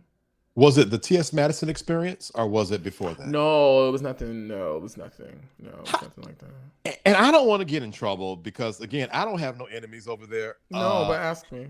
Yeah, and I'll say this, and if this conversation makes enemies, then we were probably already enemies anyway, because this ain't even that serious.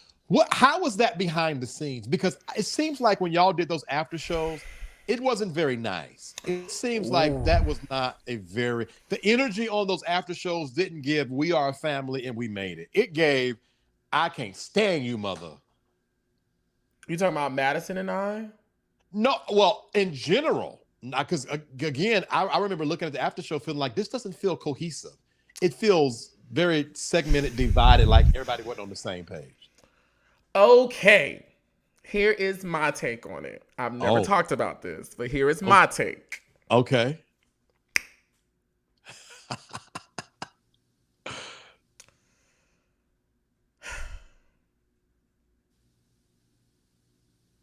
These are just my thoughts and what I think. I want to preface this by saying I could be 100% wrong.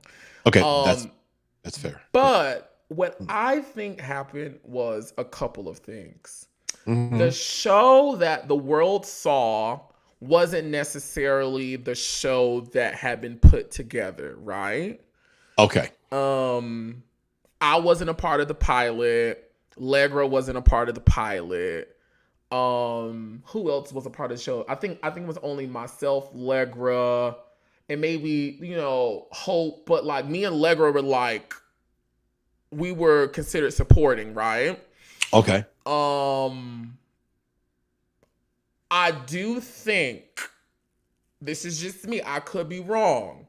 I personally believe that people were, I don't want to use bothered, but I do think me and Maddie being around each other a lot, and it looked as if she was favoring me.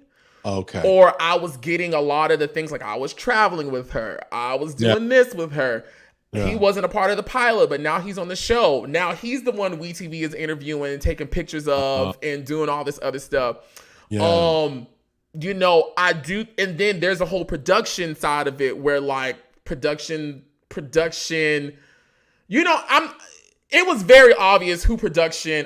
They loved us all, and they do love us all, but I think it was kind of obvious who on production, and depending on who that person was in the hierarchy, it was very obvious who they liked or preferred or who had developed something, right? And I do think with us now being in that reality TV space, with us now being on the verge of people knowing who we are, I do think, you know, the thoughts of it, the energy of it, the what if of it, I do think that kind of disrupted our energy at that point. To be honest, the whole Geo thing really sent a shockwave through everything that I honestly think a vibration of it is still felt today. It's not a big thing, but it's still a mini tremor that, because it really made everything kind of scattered. I know for me, I was having the time of my life, you know. I was having an amazing time, you know. When people talked about the show, they were talking about me in it. The network really liked me. The production company really liked me. I was getting new work from it. WeTV had really, you know, WeTV, besides Madison and New York, they had chose me, Miss Mary, and Legra to kind of be like the supporting cast that they presented to the people. Gotcha. So I was having the time of my life. I know for me, the only thing that had bothered me was, me and Madison had that blow up in her living room about payment and stuff like that. And my issue that I had was we had constantly talked about it.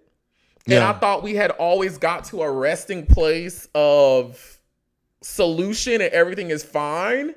Yeah. And I just felt like every time we got in front of the camera or on a live or it was time to film, I felt, and I could have been wrong, but I felt like she was intentionally saying things to like get me upset.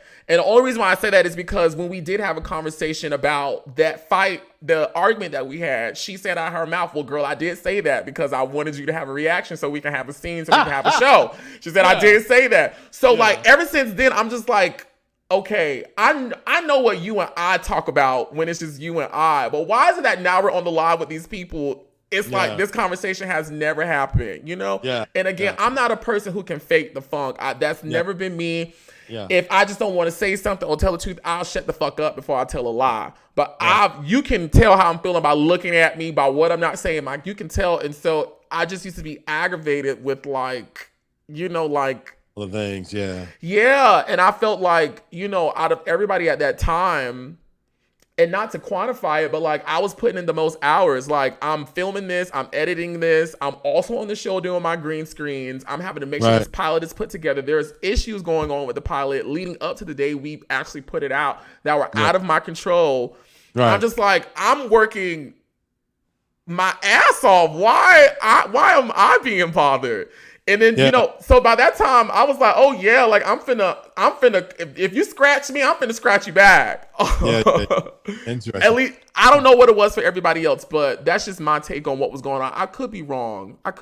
Yeah. It just didn't feel like, because it was a broken family, but it was a family. But then by the time I was watching the reality show, and I'm talking specifically the after shows, I was like, this don't feel right. This feels like something done got in the middle of everything. I also think some people thought the show was gonna make all of us like superstars. Like I think people had a different expectation of what that show was gonna do. Right. And this is just from personal conversations. I'm not gonna put nobody's business out there. You know, I'm not like other people who take things back when they say they won't. So I would never put personal conversations out there without the person being present. But I also do think some people were a little jaded by the result, or what we got from the show. I was happy because first of all, I was never meant in my brain to be a part of it. So even the fact that I was on it and I had green screens and I had actually got a check, I was happy. I didn't give a damn. It's given this. Yeah, like I didn't give a damn. It's given, yeah. I didn't give a damn. Yeah, like and honestly, how that even happened. It happened. So one time when Madison went to New York City, she went and met with WeTV. She left Gio in the room, but she took me. Oh, I didn't know at the time. I know that thing had something to say. I didn't know at the time the people we were sitting across was literally the president of WeTV, like literally the person, and then the black person, or like the president of programming or something. But he was like the person in control of reality TV over there, and then there was a black woman who was kind of like the on ground person.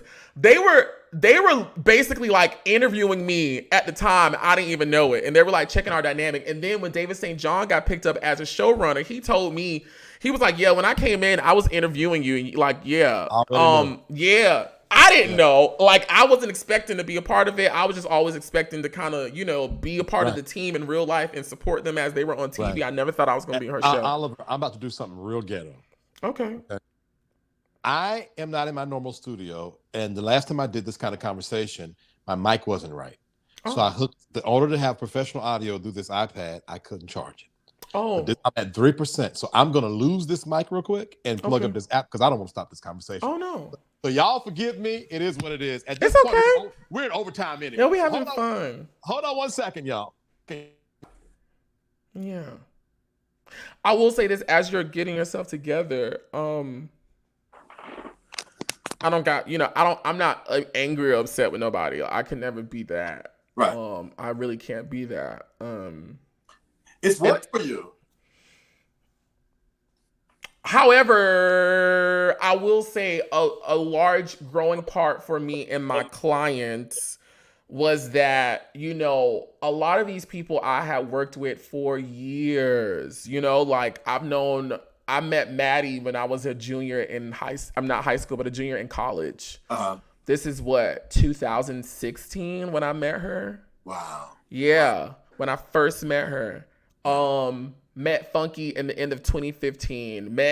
I met Quad and Dr. Heavenly 2018. These are people who I've known for a long time. And so I think as I began to work with them as closely as I did, I know for me, the lines of professionalism and personal got blurred. Yeah. And it came a point where I had to realize, for most of these people, they say they like me, they love me, they may do these, but it's business at the end of the day. And people are always going to work in the best interest of their business. And a lot of those times when people do that, they work in their best interest. It may not be in your best interest. Absolutely. And you can get caught up in the I'm with this one, I'm with that one if you want to. And you're going to look up and they're going to cash that check and you're going to be broke. Yeah. So that clout, you get caught up in the clout of it. Yeah. I'm traveling with this one, I'm traveling with that one. You are paid. I'll never forget. I forget which guy. I think it was Marcus. I think they call him the cleaning guy, cleaning guru or something. Yeah. And I just saw him the other day. I never forget, and no disrespect, it was because matter of fact, we used to have the same trainer. So I'm telling the story. No disrespect with him. I never forget. He was all right, production, get yourself together. I turned around. I said, listen, I'm paid to be here. You're in the audience. You're a fan. We're not the same. Okay, like because I feel like a lot of times in the LGBTQ community, some of us get really caught up in the clout. And we forget it's business, okay? So I was not there as an audience member trying to hug up to Mama Maddie. I was getting paid to hit buttons and say, all right, we're live, okay? We're not saying. And I think a lot of times people miss out because, like, if you would have gotten caught up in the cloud of it all, you would have been. I'll be fucked up. Oh yeah, you would have been the little. I'll be fucked up. Yeah, I'm gonna say this all because people forget. I remember when you lost your job. I remember because you told me. I think I picked you up to go to Maddie's one day, and you told me that you lost it. I remember saying, "I wonder how he's gonna do. How he's gonna figure it out." And it was like you lost it. I don't know if you got fired or whatever happened. They fired my black ass. Yeah, but from that moment forward, you've been grinding it, bro. Oh yeah, I'll definitely say I've made mistakes in terms of mixing personal with business that has kind of at the time desensitized my mind on being business minded to the level that I should have been, but I've always been business minded. Yeah. I never cared about clout, Yeah. What I'm about to say is probably going to sound very mean, but it is my truth. I didn't grow up disenfranchised. I came from a very educated, successful, working middle class family that did very well for themselves. I performed extremely well in every level of school that I attended, both academically, socially, and artistically. I've always occupied leadership positions. I've always been in the forefront. I'm used to being popular. I'm used to winning stuff. I'm used to so now in this space, people try to use that. Oh, he just wants clout. No, baby, I've always, I wish that word never existed. I've always, these are things that have always come to me. People have always flocked to me. I've always been used to attention. My mom always told me she loved me and that I was beautiful. Too. And so I'm an Aquarius, Other people, shit. I'm gonna tell myself that I'm everything, and so it's always been about furthering, All right, one more question, and then I'm done. We're gonna forego the people's questions because this is long. Oh, but I wanted to ask some questions. Okay, all right. I'm gonna ask you this question, then we'll go ahead and do it. All right. Okay. All right. Love. You talking real game, friend. Now you talking big game, but it's giving single. Oh yeah, I'm single. What's up with that? I'm just waiting for the right time. Now you had a long little boyfriend. I won't say long, but it was the only one that everyone knew about because he was on the show and I used to post him on my socials. Nah, come on now. It was at least a year, right? Yeah, we dated on and off for 2 years. Yeah. Well, 2 years in the gay world is like 14 years. It was long. Okay. What happened? It was time for it to go. I think we just grew apart. Yeah, I did. In short, yeah, it was time for me to go. It had been time for me to go, but honestly, it probably was until I realized it, Yeah. Which is it's good. Like him and I are good. We good. I learned a lot, and I'm very grateful for my time with him. Yeah. If I knew what I knew now, we would not have been together. But I'm grateful that we were because I do know what I know now. Yeah, because my thing is, you started really dating him heavy when your star was rising. Mm-hmm. And I used to wonder, how is he going to handle this? Like, how is he going to handle being a part? Because the thing is, the person that supports the quote-unquote star has a responsibility, just like the person that's the quote-unquote star has a responsibility. And I didn't know if he was going to be able to handle that or not. So when I heard y'all broke up, I used to wonder, like, is what happened? But I guess you said, okay, fair enough. All right, let's answer. All right, Mr. Producer, let's come on, questions, guys. I'm answering really quickly. But I do want to say there's no beef with me and anybody. I just talked to Maddie yesterday about my song. Maddie's good people. The only I love her. I'm gonna say this just hopefully so she can hear this to add a little pressure. Maddie was supposed to come on the show. Oh. And she be too darn busy, but that's just me cutting up. Maddie, people have tried to fish me into saying something about Maddie for years. The problem is this: I ain't got nothing. I ain't got. That's good. No, I ain't got nothing because the thing is, the problems I had with Maddie, we would toe for toe. We would get on that phone, murder, no, Maddie, murder, no, Matt, murder, and we would Maddie and murder ourselves to death. Until we fix it, and then life went on. Yeah. So that's that. For me, she is and will forever be my gay mother, you know. Her and Funky Dineva will always be my gay parents. I would never, ever, to the best of my ability, get in a public place and disrespect her, because I do view her as family, you know, still to this day. Yeah.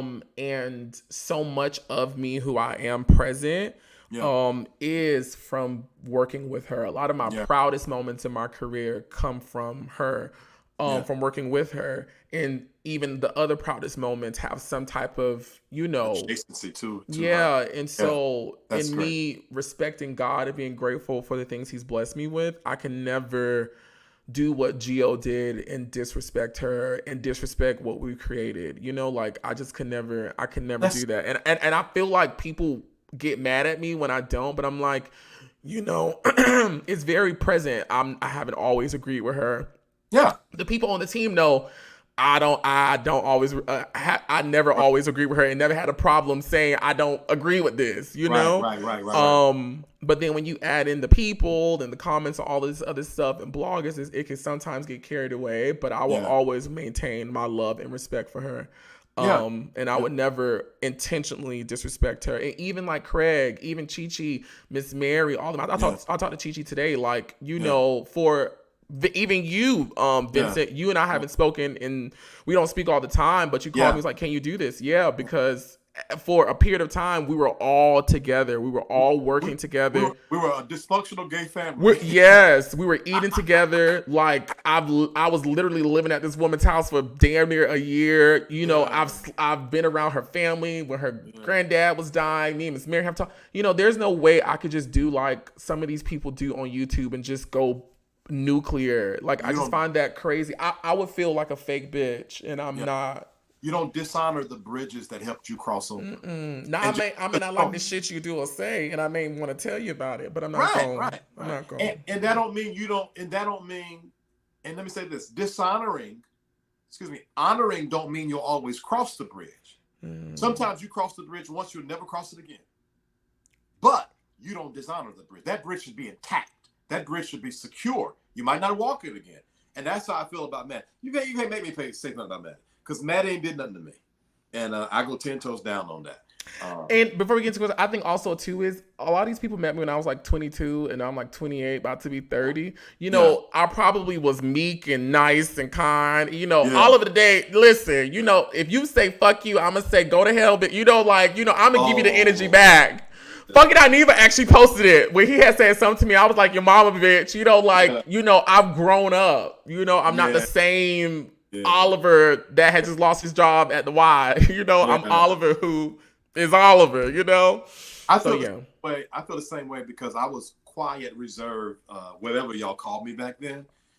It took 2 years of BS for me to go off on that conference call. Now? Vincent, you went off. Let's get to these questions. Now, all you gotta do is look at me wrong. Nonetheless, because I'm healing. All right, let's go with the questions. Let's rock and roll. Yes. What's the origin? Okay, so when I first decided to rap when I was in middle school, I was inspired by Foxy Brown to come up with my name. Y'all know Foxy Brown from Brooklyn. Her real name is like Inga Marshawn DeCarlo Monk Chung something. Foxy Brown ain't her name, but she took it from the character. So I was like, ooh, because I had came up with names like Eddie Miani. My real name is Eddie Oliver. So I was trying to like Eddie Miani, Eddie Luciano. I was trying to come up with little things. And then I was like, ooh, my style is different. It's a twist. I'm gay. I got a twist. My hair is curly with twist. I can rap fast like Twista. My skin look like a Twixt. I was like, I'm just gonna call myself Oliver Twist like the book, but we just gonna say Oliver Twixt. Yeah. I love. All right, next question. February 10th. Yeah, because Falana is an Aquarius too. Yes, February 10th. I'm an Aquarius Gemini.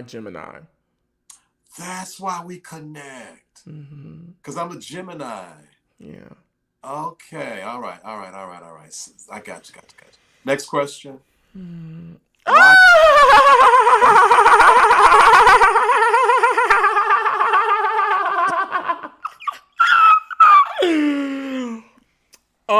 I will say this, I'm going to ask him to do something really, Me and Funky talk about everything, okay? Uh-huh. I mean, I feel like he's already said it. You know, he basically, I think he wanted to get paid more, and they didn't want to increase his pay, so he left. But he said that everything. The reasons why he left is he's already said it. Right. Got it. Fair enough. Fair enough. Next question. Has it Hell always no. been easy for you, Oliver? Hell no. Even I'll tell you the last difficult thing. So like back in November, I basically stopped. At the time, my thing with Candy had came to an end with Candy Coded Live. I had stopped working for Miss Pat. I had stopped working for Dr. Heavenly by choice. And I had looked up, I was like, oh bitch, the money that you made last month, it ain't here. Right. It's not here. It's so, I would say from December to January, but thank the Lord. Like, honestly, even though I can say like it was difficult, it really wasn't, because there was always like a ram in the bush that was like, that would come up like this. But I will say, I now, my income is solely what I produce and what other people reach out to me for, which they still do. People still ask me to edit stuff. Like I said, I still do stuff for Candy. I still do stuff for Funky on a regular basis. But my income and livelihood is based off what I can do. That was an adjustment. That was kind of hard. Like I did, because I'm not gonna lie, I have been used to, making, which I've now gotten back to that point, but I used to call myself a stripper because it was just money. I could go do this and do this and do this and do this. And I had been living that way for like a couple of years. And then it just came a month. I was like, oh, I can't do this. This is different. Yeah. Okay, we got to adjust. Mm-hmm. That happened to me. I was making about $12,000 to $14,000 a month. And I really wasn't sweating.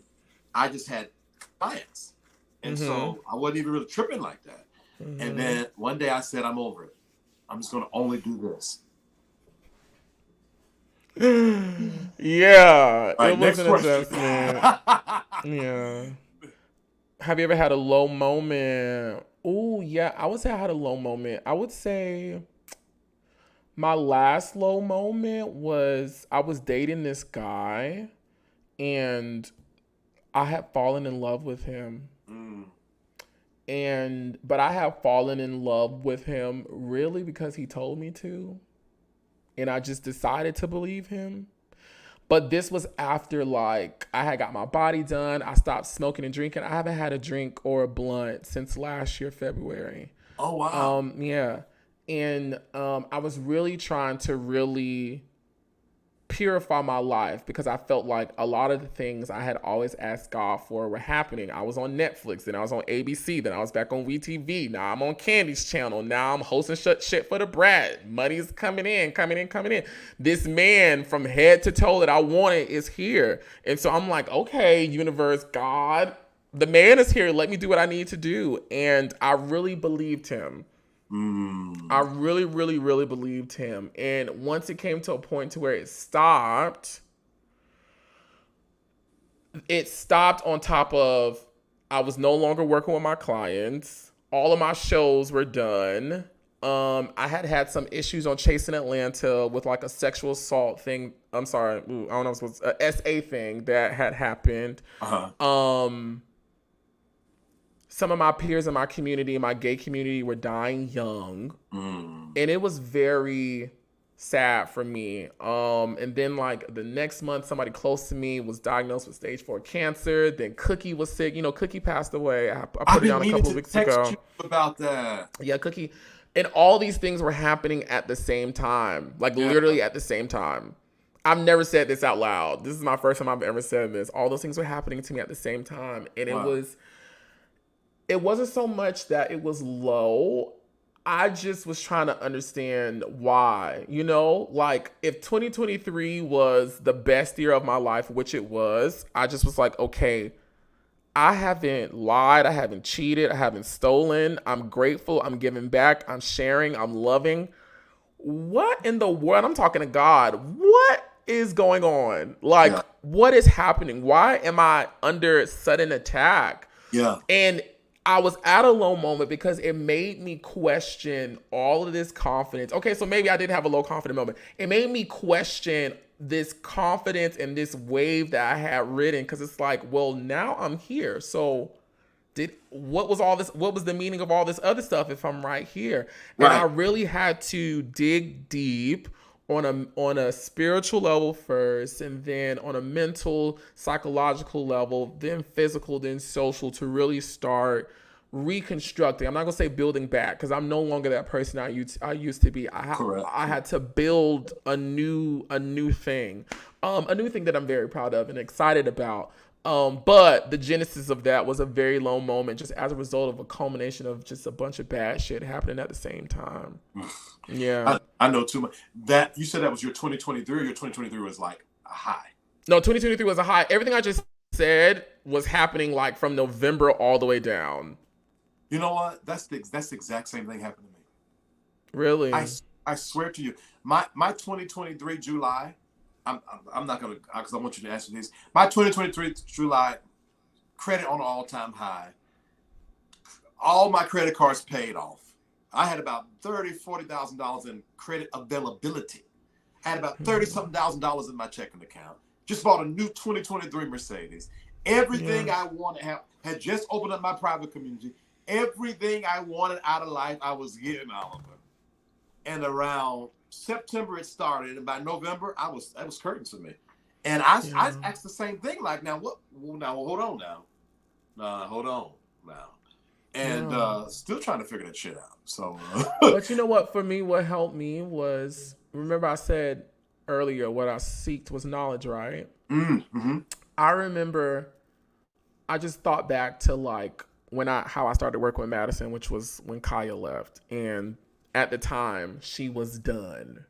Correct. Everybody was like, well, Kaya's gone, Maddie's and I saw firsthand, I had a front row seat watching this woman rebuild herself to what she is today. Correct. I remember when Funky Dineva, people said, oh, he's been chased out of Atlanta. He's, and the story has been told, he's on drugs. He ain't got no place. He getting evicted. I had a front row seat to him rebuilding himself. And now he's on Forbes saying he makes $500,000 a year, which he was being very nice when he said that, because he tell me everything. Right. Even people like Shekinah, Spice, Dr. Heavenly, I've been front row to these people rebuilding themselves. And so I just had to take a beat, eat an edible, and just, this is your chance to rebuild yourself. And if you are as bad as you've always said you are, it's time for you to show up. And I've never lost. I may have been delayed or I may have been thrown off, but I've never been a loser. And I told myself, I'm not going to start today. And I'm still too young and beautiful and smart and talented to let these things defeat me. And I need to take inspiration from the people I've worked with and apply that to myself as I move into my future. That's real. I told somebody just that today. I said, if I built it before, I can build it again. Yeah. And here, let me tell you something else I told them. I said, the only problem I have is money. I got relationships. I got love. Mm-hmm. I got joy. I don't even know my joy, but it's funny sometimes. But you know what I'm saying. I got joy. I won't always be happy. But I got the things people want. Mm-hmm. The only thing I'm missing now is the money. And if I was able to build streams before, build it again. Yeah, you sure can. And more. Yeah, that's okay. Next question.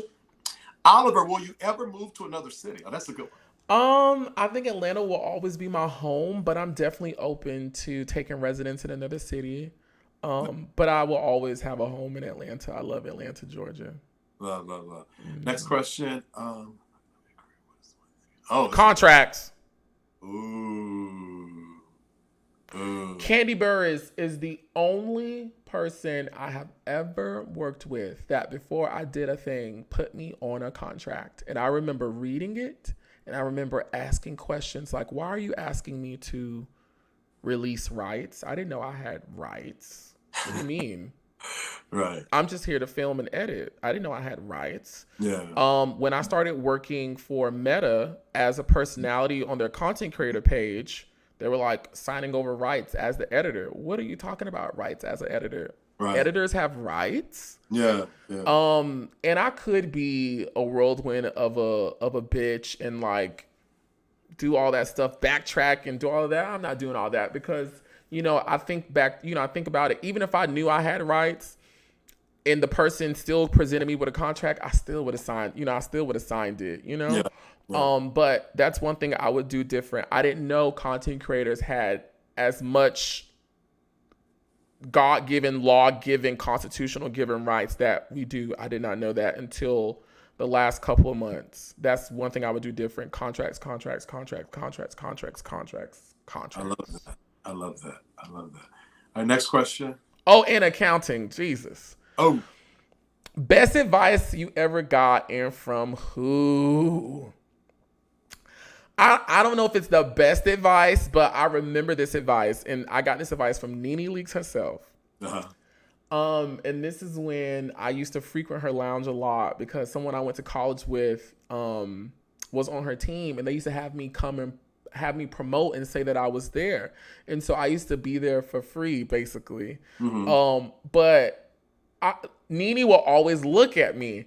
And she would always make comments about what I had on. I always made sure when I walked into her place that I looked good. Like, I always made sure, like, I would go buy an outfit just to go to Nene's place. Because I'm like, I'm in Nene's place. I need to look sickening. Yeah. And every time I walked in, she would be like, oh, honey, you think you just, now come here. Now you come here. Come talk to me right quick. What you got going on here, honey? Yeah. And I'll never forget one day, we was both tipsy. I'm going to say we was tipsy. And we stood in the middle of her lounge and we had to talk for at least an hour and a half. Mm-hmm. And she told me,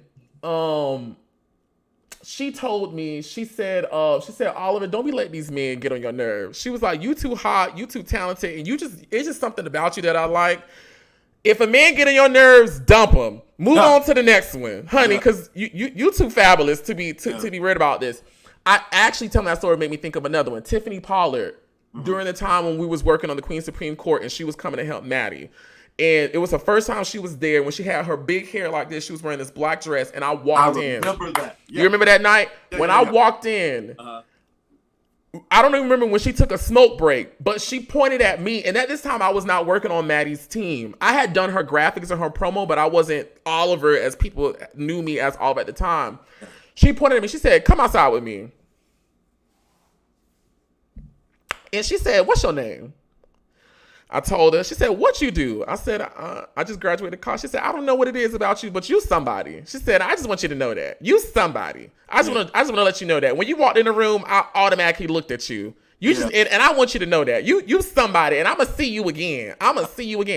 And then fast forward, T.S. Madison experience 3 years later, we're filming. And I'm like, New York, do you remember me? And she was like, of course I remembered you. And didn't I tell you I would see you again? I love that.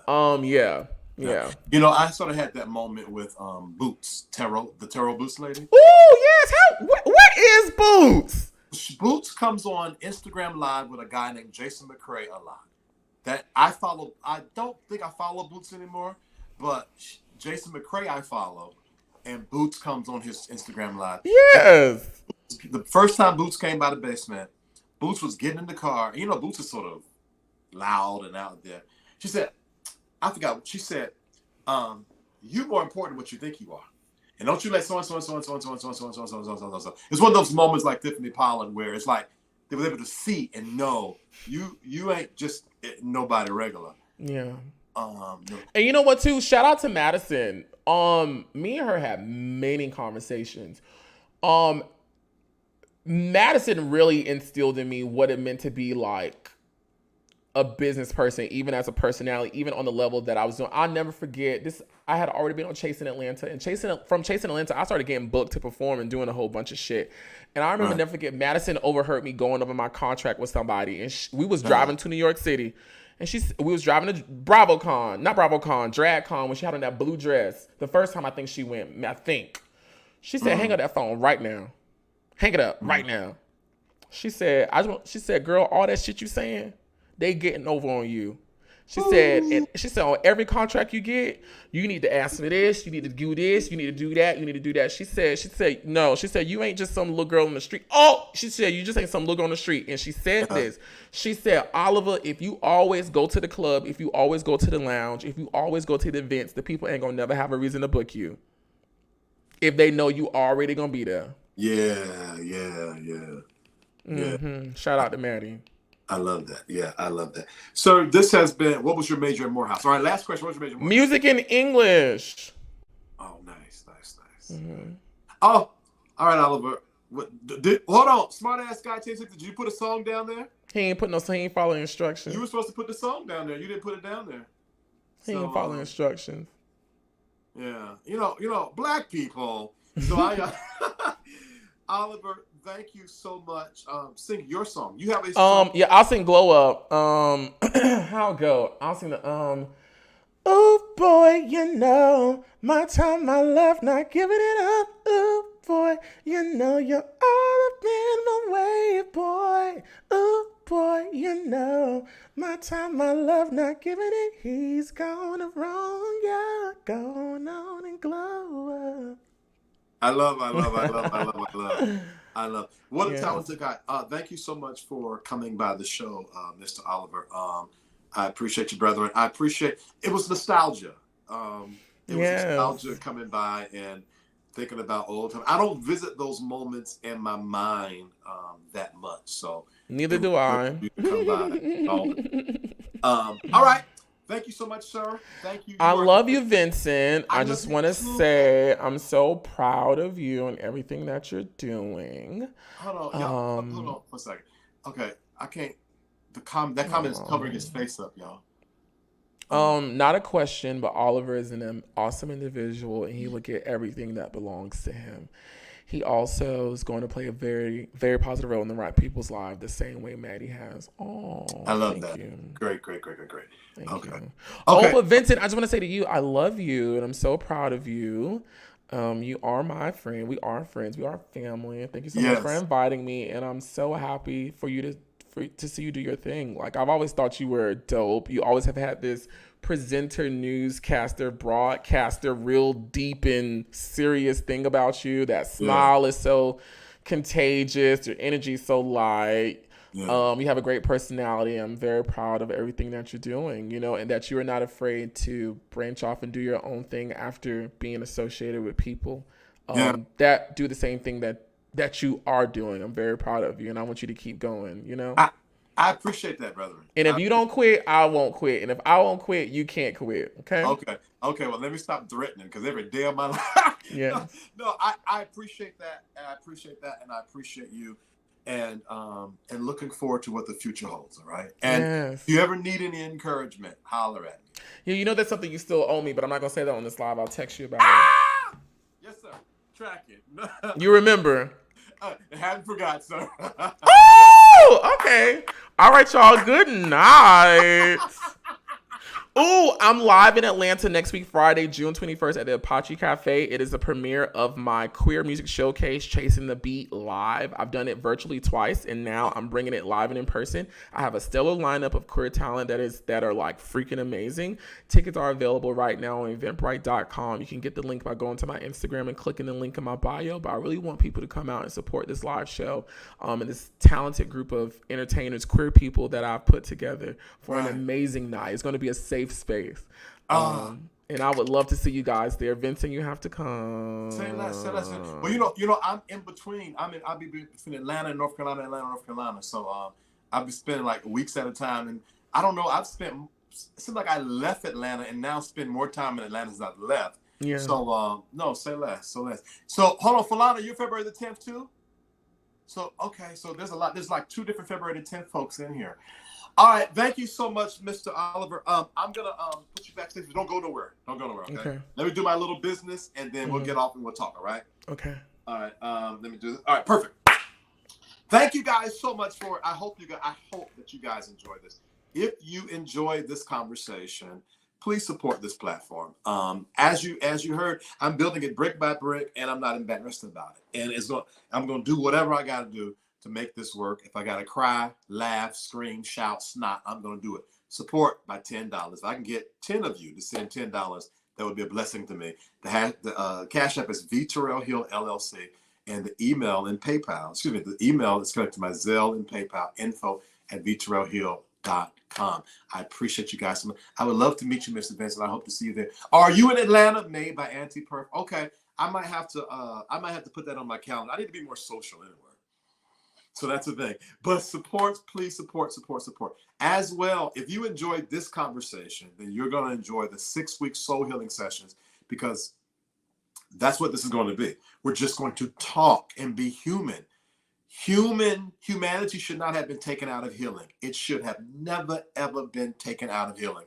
And we're going to have 6-week soul healing sessions. We're going to get together as a group and talk. The people said the price was too high. They wanted to pay it. They needed payment plans. So me and the team were working on that. So if you want information on that, text Soul Healing to 833-458-3658. 833-458-3658. All right. Also, speaking of text messages, if you want to know when I go live or when I'm posting any context, text V.Terrill to 833-458-3658. And that is free. It's absolutely free. I have an email community. Okay. I have an email community. This week's email is called The Ugly Truth, The Pretty Lie. It's a positive email community. It's a positive email, soul healing emails once a week. Click the video link. Go in the video description box and click the link tree link inside of there, and join my free email community. I also have a private community. Okay, and you get 7 days free inside of that private community. I go live, pop-ups over there. I go live every Thursday. I do pop-ups. I do a prophetic Pentecostal style prayer at 8:30 on Saturday mornings. We cut up. It's ratchet and righteous. It's all the things over there. This discussion board, you can DM me directly and we can talk. I prioritize DMs over there. The Linktree link will lead you to VTerrillHill.com/SafeSpace. All right. Am I missing anything else? I don't think I am. Oh, if you are a content creator and you want to be a part of the next episode of Soul Healing Conversations, email me at info@VTerrillHill.com and put in the subject line Soul Healing Conversation. Soul Healing Conversation. And you can be a part of this great series. This has been a wonderful series. We're 4 in now, and I can't wait for it to expand. All right. Thank you guys so much for watching this channel. I appreciate you. If you're called to my voice, connect me through that link. Connect with me through that Linktree link. I am available to you. And I tell people this, and you might think I'm crazy, but watch what happens next. It would be wise for you to join SafeSpace, the private community, now while I'm accessible. Because as time goes along, I'm going to grow large, big, and well-known, and I won't be this accessible. So connect with me now so we can become friends, so I can be looking for you when I grow big, all right?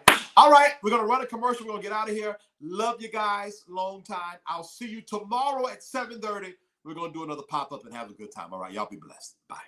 I hope you enjoyed today's show. I really want to connect with you, all right? I would love for you to join our email community. In the description box of this video is a link. You click it, put your name and email address in the information, press submit, and you are going to be a part of our email community. But guess what? You got to check your spam box because there's a double opt-in. So you got to confirm that you truly meant to sign up. So as soon as you sign up, about 3 minutes after, check your spam box and let these people know this ain't spam. Would you like to be notified every time we go live? There's a simple way to do that. Join our free text club. All you got to do is text V.Terrill to this number, 833-458-3658. You just text it. Text V.Terrill to 833-458-3658. I am gifted to help people become their best self, and I want to offer you a free consultation. There has never been one person that has had a free consultation with me that did not leave better than when they came, all right? All of that information I just went over is in the description box connected to this video.